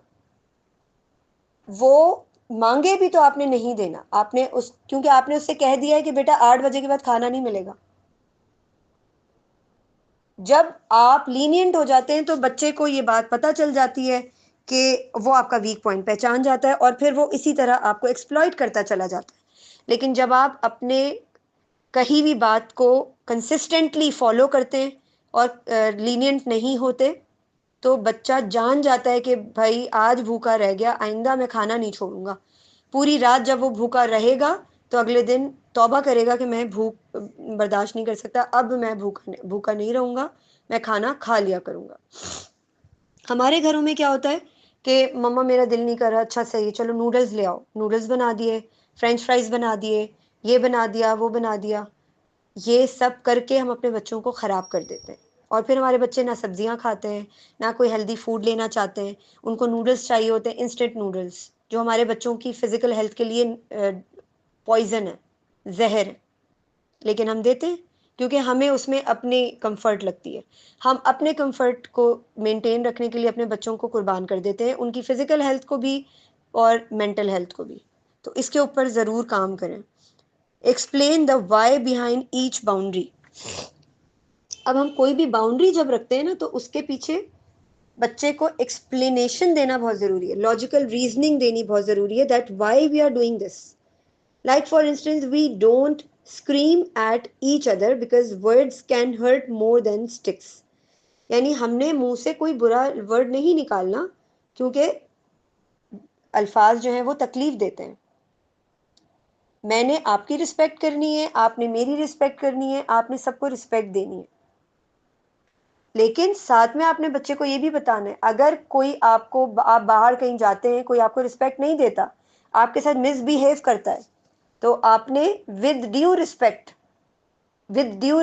वो जगह छोड़ देनी है, इग्नोर करना है, डिफेंसिव होना है। अगर वो आपको टच करने की कोशिश करे, अगर वो दूर रहकर आपको कुछ भी बोल रहा है, you don't have to worry about it, because जो भी कह रहा है वो आपके ऊपर नहीं आ रहा। आपने क्योंकि आपने अपने बच्चों को ये सिखाना है कि हर इंसान अपने बैकग्राउंड से वो गार्बेज लेकर आता है। और वो जब हम किसी इंसान से बात करते हैं, अगर वो चीखता चिल्लाता है या वो बुरा भला कहता है या मिसबिहेव करता है, तो वो अपने बैकग्राउंड को प्रेजेंट कर रहा होता है, अपने ट्रैश को, अपने दिमाग के ट्रैश को निकाल रहा होता है, बेसिकली वो गार्बेज निकाल रहा होता है। तो ये बहुत ज़रूरी है कि चीज़ों को क्लैरिटी के साथ बच्चों को सिखाने की कोशिश करें। Family routine, why routine matter? They provide stability, reduce stress and promote healthy habits. इन चीज़ों की को भी मैंने रैंडमली पीछे डिस्कस किया है अभी, कि रूटीन जो है ना, चाहे वो मॉर्निंग रूटीन हो, इवनिंग रूटीन हो, वीकली रूटीन हो, मंथली रूटीन हो, आप मंथली टारगेट्स रख सकते हैं कि मंथ में हमने इतनी बार मार्केट जाना है, हमने इतनी बार बुक शॉप पे बुक लेने जाना है, हमने इतनी बार पार्क जाना है। ये सब बच्चे के प्लान में स्केजुलाइज हुई हुई हैं चीज़ें। तो बच्चे को बिफोर हैंड बच्चा मेंटली प्रिपेयर है कि अच्छा ठीक है, इस तरह से मैंने करना है। मॉर्निंग रूटीन में बच्चे को पता है सुबह उठ के मैंने नमाज पढ़नी है, मैंने मम्मा के साथ मेडिटेशन करनी है, फिर हमने वॉक करनी है या हमने एक्सरसाइज करनी है, उसके बाद मैंने ब्रेकफास्ट बनाना है मम्मा के साथ मिलके, उसके बाद हमने ब्रेकफास्ट करने के बाद अपनी स्टडीज़ करनी है, या वट एवर इट इज़। एक अंडरस्टूड, अंडरस्टैंडेबल स्केड्यूल बच्चे का बना हुआ है, फैमिली रूटीन मेंटेन हुआ है, तो आपको हर वक्त जो है ना वो स्ट्रेस में चीज़ नहीं रखेगी, वो चीज़ रिड्यूस करेगी आपके स्ट्रेस को, क्योंकि पहले से ही बच्चे की हैबिट डेवलप की हुई है आपने। Practical tools and reflection, family mission statement, one sentence that sums up your values and goals. आपने मुझे बताना है या आप चैट पे लिख दें कि one sentence that sums up your values and goals. हमने आज ये सब चीज़ें सीखी हैं, this is all for your work, कि आपने ये सोचना है कि आज आपने क्या सीखा है, आपके प्रैक्टिकल टूल्स क्या होंगे और आपका रिफ्लेक्शन क्या है इस सेशन को लेके। लाइक नीचे मैंने एग्जांपल भी दी है कि in our family we choose kindness, respect and growth. Like this you can think about it, that what would be yours. Weekly family meetings और विजुअल रिमाइंडर्स, इनके ऊपर ज़रूर काम करें।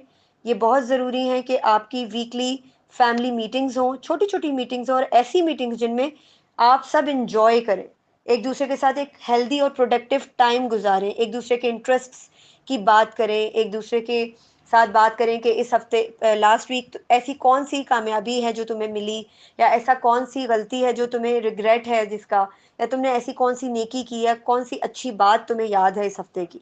इस तरह की चीज़ें मीटिंग में डिस्कस हो सकती हैं। लाइक इसके अलावा विजुअल रिमाइंडर्स के तौर पर बहुत सारी चीज़ें आप पेस्ट कर सकते हैं वॉल के ऊपर, और बहुत कुछ ऐसा है जो आपस में डिस्कस किया जा सकता है।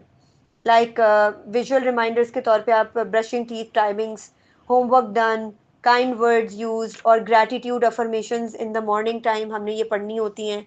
इस तरह के विजुअल चार्ट्स आप लोग पेस्ट कर सकते हैं वॉल पे।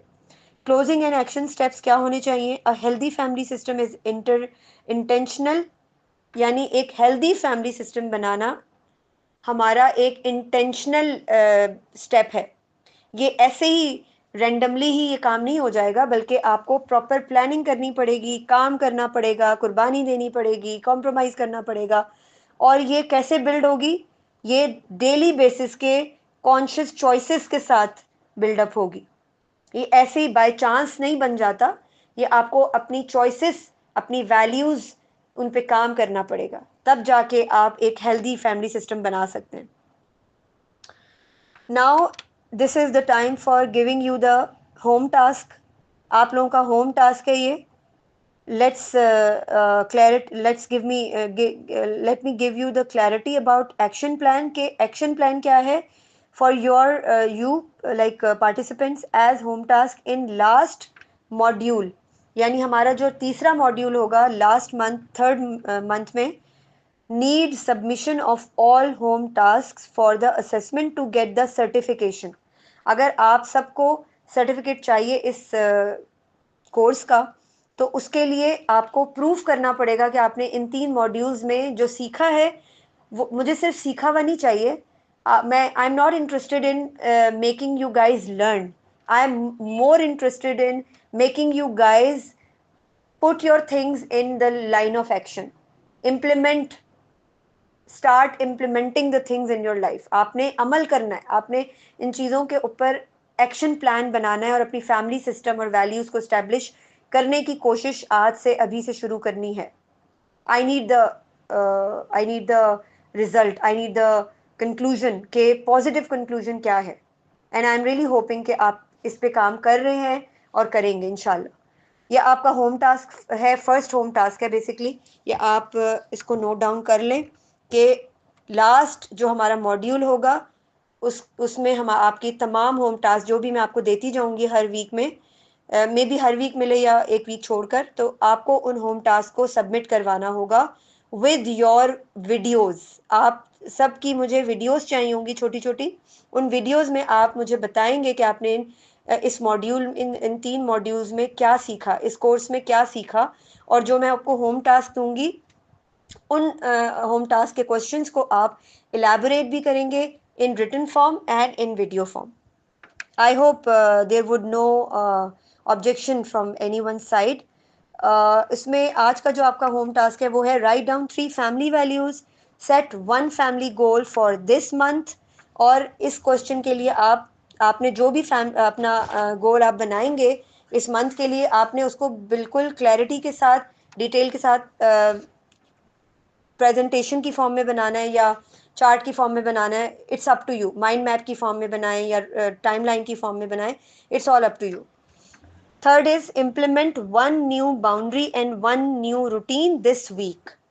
दिस वीक मीन्स आपने हर वीक एक नई रूटीन और बाउंड्री बनानी है और उसको नोट डाउन करते जाना है विद द डेट कि मैंने इस वीक जो है वो ये मेरी हैबिट मैंने बनाई थी और बाउंड्रीज मैंने नोट डाउन की थी, और इसके ऊपर आपने मुझे रिटर्न भी मतलब आउटपुट देना है और वीडियो में भी आपने एक्सप्लेन करना है। I hope everyone got the clarity. जज़ाकल्लाह खैर। Yes, now anyone can ask the question. जी इकरा, मेरी आवाज़ आ रही है?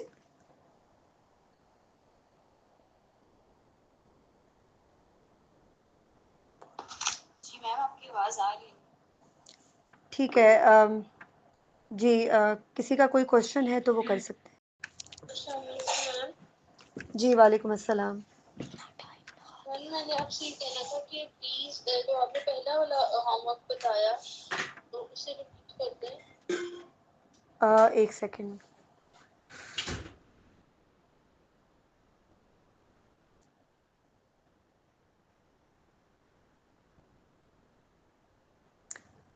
फर्स्ट मैंने बताया है write down 3 values.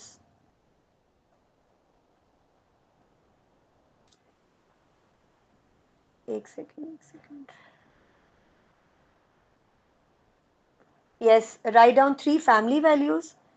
First one is, and second one is set 1 family goal for this month. Okay, and third one is implement 1 new boundary and 1 new routine this week. Okay.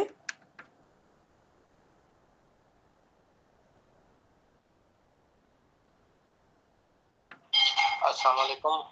जो homework है वो इंशाल्लाह group में भेज दिए जाएंगे तीनों sessions के। उसके अलावा क्वेश्चन कीजिए।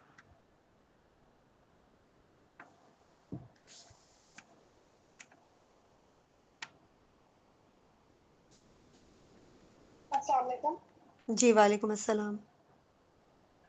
जी मेरा एक क्वेश्चन है कि अगर जैसे हम बच्चों का की रूटीन सेट करते हैं या बच्चे अपना एक प्लान मॉर्निंग का बनाते हैं कि वो 2-3 सब्जेक्ट अपने लिए डिसाइड करते हैं कि हमने उनको करना है, उनका काम करना है, और वो फिर वो उसको फुलफिल नहीं कर पाते उस प्लान को, या हमें ही बार बार उनको रिमाइंड करवाना पड़ रहा है, या जैसे हम ये नहीं करना चाहते कि हम बार बार रिमाइंड करवाएं ताकि बच्चे ज़रा उसको रिस्पॉन्सिबली पूरा करें, और बच्चे वो नहीं फुलफिल करें अपनी प्लानिंग क्योंकि उन्होंने खुद की है, हमारे अपने मतलब उनका इनपुट ज़्यादा था और हमारे मशवरे से उन्होंने प्लान सेट किया पूरे वीक का और वो उसको पूरा ना करें, तो फिर उस चीज़ को किस तरह से डील किया जा सकता है?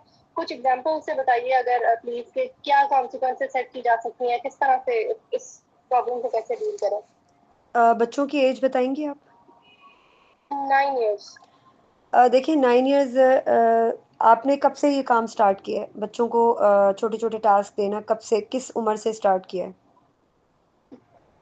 4 से 5 साल की उम्र में जैसे बच्चों को खुद शौक हो जाता है बहुत हर चीज में साथ रहना, तो इस एज से होम चोर्स वगैरह शुरू किए हैं उन्होंने। और लेकिन ये जो स्टडीज की प्लानिंग है ये आप समझ लें कि 7 years प्लस से स्टार्ट किया, तो अभी आप ये जिसमें वो पूछना, अपना एक या दो। जी आप जो बता रही हैं ये स्टडीज़ के ऊपर ही आप कह रही हैं कि बच्चों के जो है ना वो, जी ये स्टडीज के ऊपर। देखिए पहली चीज़ तो ये है कि बच्चे, आपको पता है कि स्टडीज़ में थोड़े बच्चों का इंटरेस्ट लेवल कम होता है, तो एट टाइम्स ऐसा होता है कि बच्चे जो है ना वो उनके पीछे लगना पड़ता है, उनको रिमाइंड करवाना पड़ता है।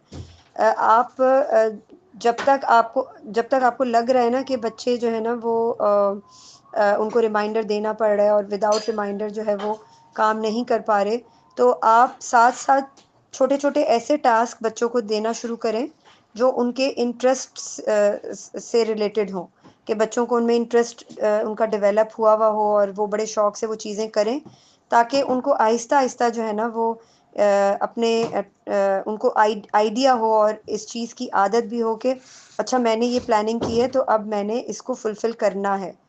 ठीक है, उसमें हमारे अल्फाज और हमारा रवैया बहुत मैटर करता है।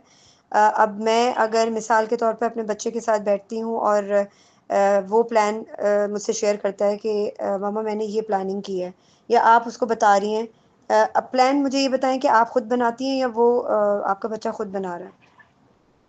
नहीं, पहले वो मेरी हेल्प से बनाती थी, लेकिन अब उसको आइडिया हो गया कि हमने किस तरह से प्लान करना होता है, कितने, मतलब मैं उसके साथ ये चीज डिस्कस करती रही हूँ कि प्लान डूएबल होना चाहिए, अचीवेबल होना चाहिए, तो वो अपने हिसाब से बनाती है और मुझसे अप्रूव करवा लेती है, मैं उसको सजेशन दे देती हूँ। लेकिन वो होता है उसका अपना प्लान है, उसने खुद जॉट डाउन की होती है सब चीजें, वीकली टारगेट्स भी रखे हुए होते हैं, लेकिन फिर वो उसको इम्प्लीमेंट नहीं करती है खुद से। जैसे उसने रखा हुआ है कि मुझे मैथ्स के 2 पेजेस एक बुक है उसमें से करने every day, Monday to Thursday, तो वो मैं उसको रिपीटेडली बोलूंगी कि तुमने वो नहीं किया या तुमने लिखा था प्लान में और तुमने नहीं किया, तो फिर वो करेगी, मतलब शौक, खुद से एक रिस्पॉन्सिबिलिटी नहीं वो इस चीज की ले रही। तो मुझे ये भी पूछना है कि क्या 9 years इस एज में मतलब बच्चों को ये चीज उनमें आनी चाहिए या फिर थोड़ा सा हमें इसको मजीद टाइम देना चाहिए? जी जी बिल्कुल, ये एक ग्रेजुअल प्रोसेस है और बच्चों में जिम्मेदारी आते आते ही आती है, लेकिन आपने बच्चे को के पीछे नहीं पड़ना। आप एक बच्चे के साथ बैठकर कम्युनिकेट करें उसके साथ कि आप वीकेंड के ऊपर जो है ना वो आपके साथ बैठे और आप उसके साथ फिगर आउट करें कि देखो आपने लास्ट वीक ये 5 चीज़ें जो है ना डिसाइड की थी, इन 5 में से आपने कोई भी टाइम पर नहीं की। ठीक है, तो अब हम ऐसा कुछ जी आइडिया सोचते हैं, आप उसको ये मत अपने रवैये या वर्ड से उसको ये रियलाइज़ मत होने दें कि आपको ये बात बुरी लगी है, या आप यू आर वरिड के बच्ची जो है वो सेंसिबल नहीं है, बल्कि आप उसको ये कहें कि कोई मसला नहीं है, ये एक प्रोसेस है जो हम सीखने से इम्प्रूव करते हैं। आप उसको बताएं कि मैं भी जो है ना जब ठीक छोटी है। थी तो मैं छोटे छोटे प्लान्स बनाती थी मगर डुएबल नहीं हो पाता था, अब हमने ऐसे काम रखने हैं जो हमें पता है कि हम कर सकते हैं, and you can do it. आपने ये नहीं बोलना कि आप क्यों नहीं कर रही, आप कर लो, क्योंकि मुझे आइडिया है, मैं भी एक माँ हूँ, मुझे भी पता है कि हम ना कुछ भी, हमारे मतलब समझे कि इतने हम क्यूरियस होते हैं ना कि हम चाहते हुए भी ना अपना मुंह बंद नहीं रख पाते और हम बोल पड़ते हैं। हाँ ये तो है। ठीक है, जी मैं बिल्कुल ऑनेस्टली आपको बता रही हूँ कि अब हम, अरे भाई रात तक वेट कर लो, हो सकता है बच्चा काम कर ले, लेकिन हमसे वेट ही नहीं होता, हमारे अंदर सब्र ही नहीं होता। हम बस शाम तक वेट करते हैं और फिर दांत कचकचाते हुए चले जाते हैं बच्चों के पास और कहते हैं कि तुमने देखो आज फिर ये काम नहीं किया। और मैं आपको सीरियसली बता रही हूँ कि बस मैं मेरे, यही चीज, सॉरी जी आपकी बात इंटरप्ट करी, मैं यही चीज समझना चाह रही हूँ कि मतलब हमें किस जगह पे जाके, किस पॉइंट पे जाके हमें कहना है कि मतलब हमें इंटरवीन करना है, या हम कितना कितना टाइम देना चाहिए बच्चे को कि वो रूटीन पे आए। अगर वो कंसिस्टेंटली अपना प्लान जो कि उसने खुद अपनी मर्जी से बनाया है और वो फॉलो नहीं कर रहा, तो किस पॉइंट पे जाके हमें क्या स्टेप लेना चाहिए, मैं बेसिकली यही पूछना उस चाह रही मैं यही आपको बता रही हूँ कि उसका सबसे अच्छा हल, बेहतरीन हल ये है कि आप कि बेटी, सबसे पहले आप अपनी बेटी के साथ चेकलिस्ट बनाएं, रूटीन रूटीन अभी जो मैंने आपको बताया ना कि पहले से स्टैब्लिश्ड बाउंड्रीज और रूटीन सेट हुई भी हो। अगर आपकी बेटी का पूरे दिन का एक टास्क है कि उसने आज 2 पेजेस करने हैं या काम का वो है, तो हूँ। आपने वो उसको बिफोर हैंड उसके लिए प्रिपेयर करना है, यानी वीकेंड के ऊपर आप उसके साथ बैठ के उसी उसी से चेकलिस्ट बनवाएं, अपनी भी बनाएं, उसको उसको बताएं कि हमारी ये चेकलिस्ट है, अब आप मुझे बताएं कि आपने क्या क्या प्लान किया हुआ है अपनी स्टडीज़ को लेके। आप उससे उसके प्लान्स पूछें, और जब वो बताए कि ये है मम्मा मेरा ये प्लान है, ये प्लान है, अच्छा आप देखें कि वो डूएबल है। अगर आपको लगता है कि वो डूएबल नहीं है तो आप उसको एक के बजाय 2 दिन दें, और उसको बोलें कि अगर आपको इसमें कहीं भी प्रॉब्लम हो, इशू हो, I can help you, you can call मी। ठीक है। ठीक है, आप उसको हेल्पिंग हैंड ज़रूर दें। ठीक है, उसको मज़ा आएगा आपके साथ हाँ डिस्कशन करने में। आप उसको ये मत बताएं, उसको जाके ये मत बोलें कि तुमने अभी तक देखो वो काम नहीं किया जो तुमने डिसाइड किया था। आप उसके पास जाएं और उसको बोलें कि जब तुम ये काम करो ना मुझे ज़रूर बुलाना, I am really eager to know कि that how would you do it, मुझे मुझे ना जानना है कि तुम कैसे करोगी, मुझे भी करना है ये।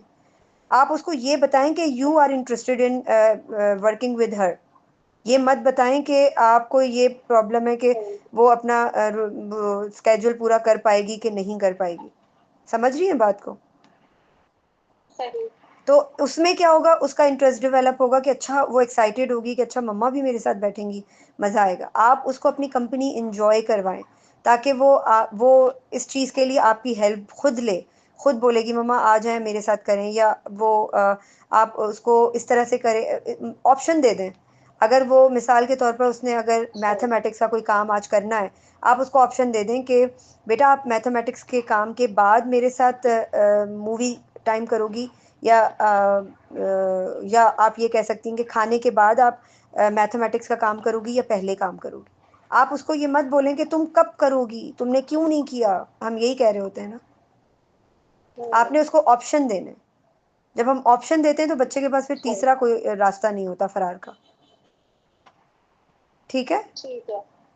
तो अच्छा, मैं अब ये इसी पे इम्प्लीमेंट करूंगी इंशाल्लाह, और फिर नेक्स्ट सेशन में मैं आपसे फिर डिस्कस करूंगी अगर मुझे स्टिल यही प्रॉब्लम फेस करना हुआ कर रही हूँ मैं, या देखिए मैं ये इतनी एटलीस्ट 2 जल्दी वीक्स का टाइम देती हूँ इस चीज़ें, स्ट्रेटजी को। जी देखिए मेरी बात सुने, चीज़ें इतनी जल्दी वर्केबल नहीं जी होती हैं, आपको थोड़ा पेशेंस से चलना पड़ेगा। ठीक है, हम सही। हम चाहते हैं कि बस रातों रात ना हमारी ज़िंदगी में तब्दीली आ जाए, ऐसा नहीं होता। समझ रही हैं बात को? सही। बच्चों के अच्छा, आप एक बिहेवियर्स, एज बता सकते हैं कि किस एज तक हमें मतलब के एक्सपेक्ट करना चाहिए कि बच्चों की रूटीन एस्टैब्लिश हो जाएगी, या विद टाइम, जैसे अभी इसकी एज आप 9 साल एक्सपेक्ट है ना तो मुझे करें। अभी। मैं आपको ये मशवरा दूंगी, आप सही। एक्सपेक्ट ना करें। जब हम एक्सपेक्ट करते हैं ना तो हम ओवरवेलम होकर स्ट्रेस आउट हो जाते हैं। आप उसको फ्री हैंड दें, उसको ओनरशिप लेने दें, उसको अपनी चीज़ों को खुद ओन करने दें। ठीक है, आप जब वो कहे ना कि मम्मा आज मैंने ये करना है, तो आप उसको ये बोलें कि बेटा आई हैव स्टार्टेड फीलिंग कि आप माशाल्लाह अपनी चीज़ों को बहुत सेंसिबिलिटी के साथ लेने लगी हो। ये बात करती हैं आप उससे जी, कितनी बार? रात को भी मैं बेड टाइम से पहले भी कोशिश करती हूँ और सुबह उठ के भी कि उसको पॉजिटिव रेनफोर्समेंट दूँ, और ये जो वो नहीं भी कर रही होती मैं उसमें यही मतलब उसको इस तरह से बोल दूँ कि आप बहुत रिस्पॉन्सिबल हो, आप अपना डे प्लान किया हुआ है, आप उसको फुलफिल आज उसको पूरा करोगे। मतलब जितनी मैं इस तरह के सेशन लेके जो कुछ थोड़ा बहुत सीखा या समझा उसके मुताबिक कोशिश करती हूँ, लेकिन वही बात है कि एट टाइम्स जैसे जब शाम या रात तक वो कुछ चीजें नहीं हो रही होती तो फिर गुस्सा आ जाता है। मतलब वो लेकिन मैं टोटली नहीं कोशिश कर रही करती हूँ कि होती? बेड टाइम पॉजिटिव नोट पे। नहीं, आप मुझे ये जी बताएं कि वो टोटली नहीं कर रही होती या जी 50% करने की कोशिश करती है, कुछ रह जाता है? नहीं, अगर 50% कर रही हो तो फिर तो बंदा बहुत ज्यादा पॉजिटिव हो जाता है। पेरेंट्स के एटलीस्ट 50% प्लान जो बच्चे ने फुलफिल करे तो बड़ी अचीवमेंट है। वो नहीं कर रही होती है, सब परेशानी होती है। नहीं, मुझे आप ये बताएं कि वो खुद प्लान करके फिर क्यों नहीं, मतलब बिल्कुल नहीं कर रही होती? हाँ, वो बिल्कुल नहीं कर रही थी। जो स्टडीज वाले उसके पार्ट है, जैसे उसने पूरा वीक अपना ये सेट किया हुआ था कि I will not have any junk food, तो वो उस पर पूरी कर रही है। उसने अपना कुरान रिवाइज करना होता है वो भी कर लेती है, जैसे 3 टाइम्स अ वीक उसने कर लिया, बाकी से 1-2 दिन नहीं किया। लेकिन वो जो स्टडी रिलेटेड पार्ट है ना, वो उसको नहीं, जैसे करने अच्छा, कुछ जब एक वो टेक्स्ट नहीं बुक है कर, वो पढ़नी होती है उसको अपना अगर जिस दिन के लिए उसने वो स्टैब्लिश किया होता है प्लान और वो नहीं करती, तो आपका क्या जी। रिस्पॉन्स होता है? मैं उसको फिर पूछती हूँ कि तुमने आज नहीं किया, या बस मुझे कुछ एट टाइम तो कुछ भी समझ नहीं आता कि मैं उसको किस तरह एड्रेस करूँ उस इशू को। नहीं, आप ये नहीं बोला करें ना कि आपने नहीं किया। अब आप जब वो प्लान करे कि मैंने ये करना है, ठीक है, और जिस टाइम, ठीक है। जो टाइम उसने रखा हुआ है करने का, आप उसके पास चली जाएं और आप उससे कहें कि चलो और निकालो, मुझे भी करना है, मुझे मुझे समझाओ कि कैसे होता है ये, मैं भी सीखना चाहती हूँ। आप उसको मत बोलेंगे तुम करो, ठीक है? उसके साथ कनेक्ट करें, क्योंकि हो सकता है स्टडीज़ में उसको कोई प्रॉब्लम आ रही हो, कोई और भी इशू हो सकता है। बच्चों के दिमागों में हज़ार चीज़ें चल रही होती हैं। ट्राई टू प्रोब, कोशिश करें उससे कम्युनिकेट करें, स्टडीज़ के लिए उसके साथ कनेक्ट रहें, क्योंकि she is just 9 years old. My child is 13 years old, and still he is struggling with the time management and with the punctuality and whatever he plans. वो बहुत सारे 4 plans बनाता है तो उसमें से 2 ही plans फुलफिल भी नहीं हो पाते, थोड़े थोड़े हो जाते हैं, कोशिश वो कर रहा होता है। लेकिन देखिए 9 years बहुत कम उम्र है अभी, बच्चा जो है ना वो सीख रहा है चीज़ों को करना।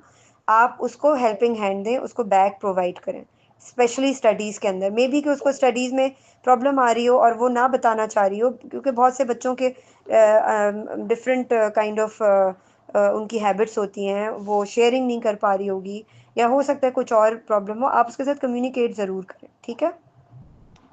सही, ठीक है, जज़ाकल्लाह, थैंक यू। बारकल्ला फीक। और किसी का कोई क्वेश्चन?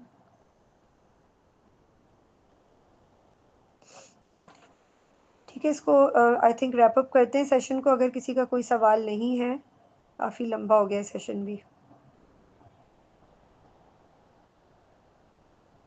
आई होप किसी का कोई सवाल नहीं है।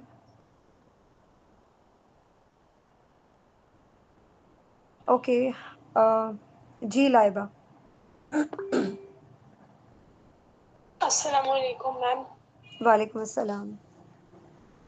मैम मेरा क्वेश्चन ये कि मतलब जो हमारे पेरेंट्स हमारे साथ मतलब ज़बरदस्ती कुछ चीज़ें कर लेते हैं या इस तरह का कुछ हो जाता है, जैसे शादी हो गई, इस तरह सब्जेक्ट्स रखवाने हो जाते हैं, मैम उन चीज़ों को हम अपने दिमाग से कैसे निकालें?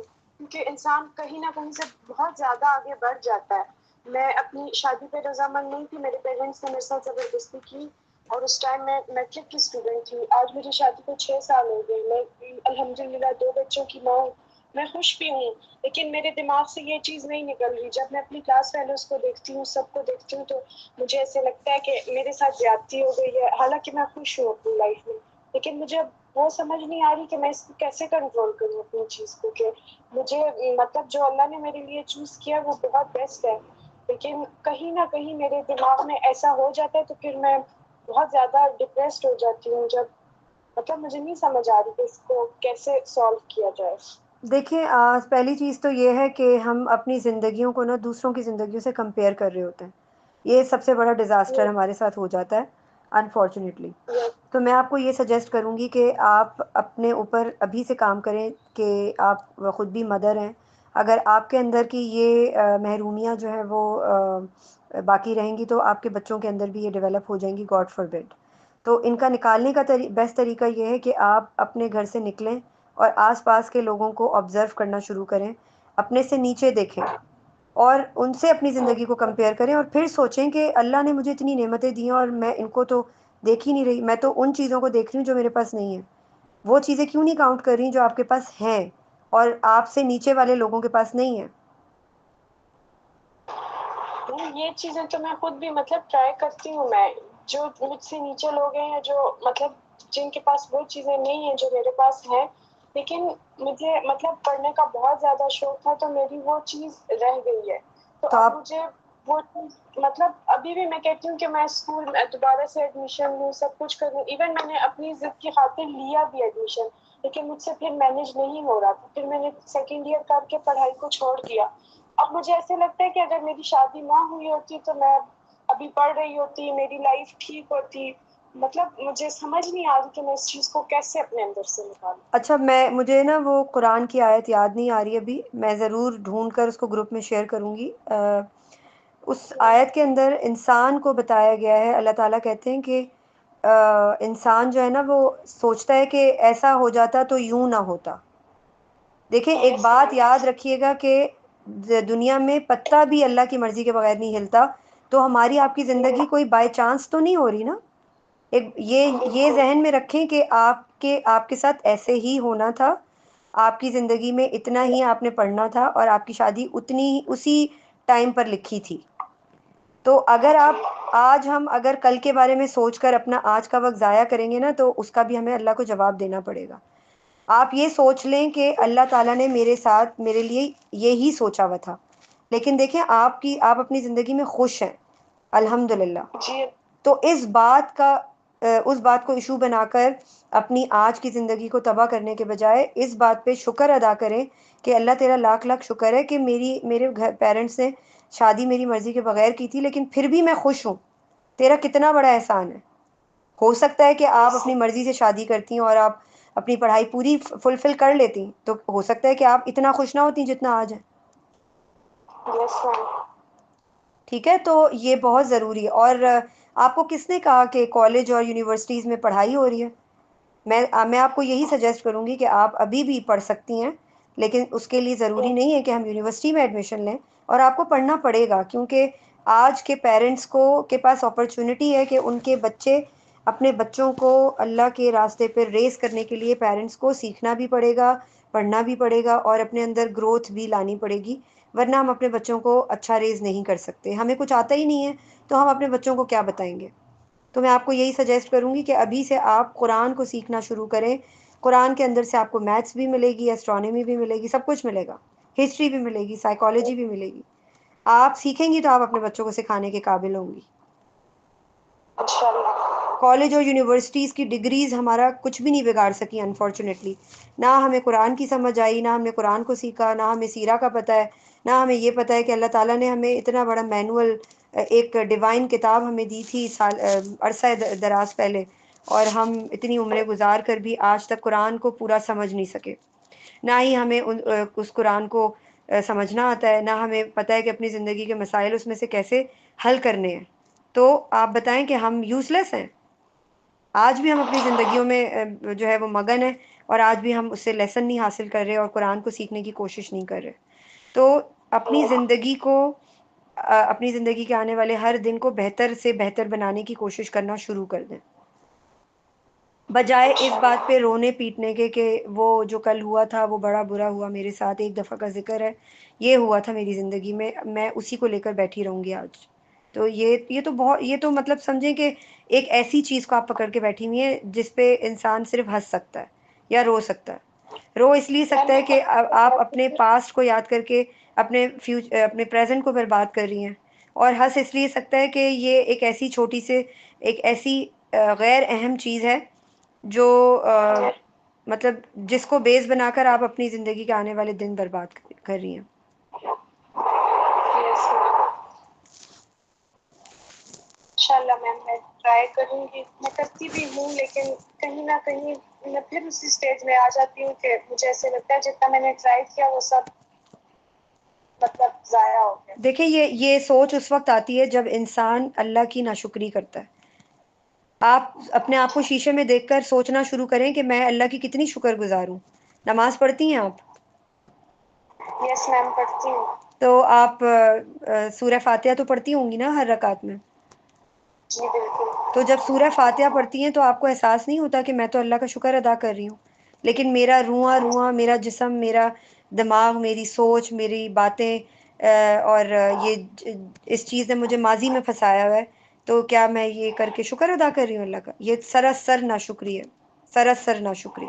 अल्लाह ताला ने मुझे खुशी दी हुई है, मैं अच्छी ज़िंदगी गुजार रही हूँ, मेरे पास औलाद है, शौहर है, घर है, छत है, तो मैं शुक्र किस तरह अदा कर रही हूँ? ये सोचना शुरू करें, आपकी सारी चीज़ें गायब हो जाएंगी।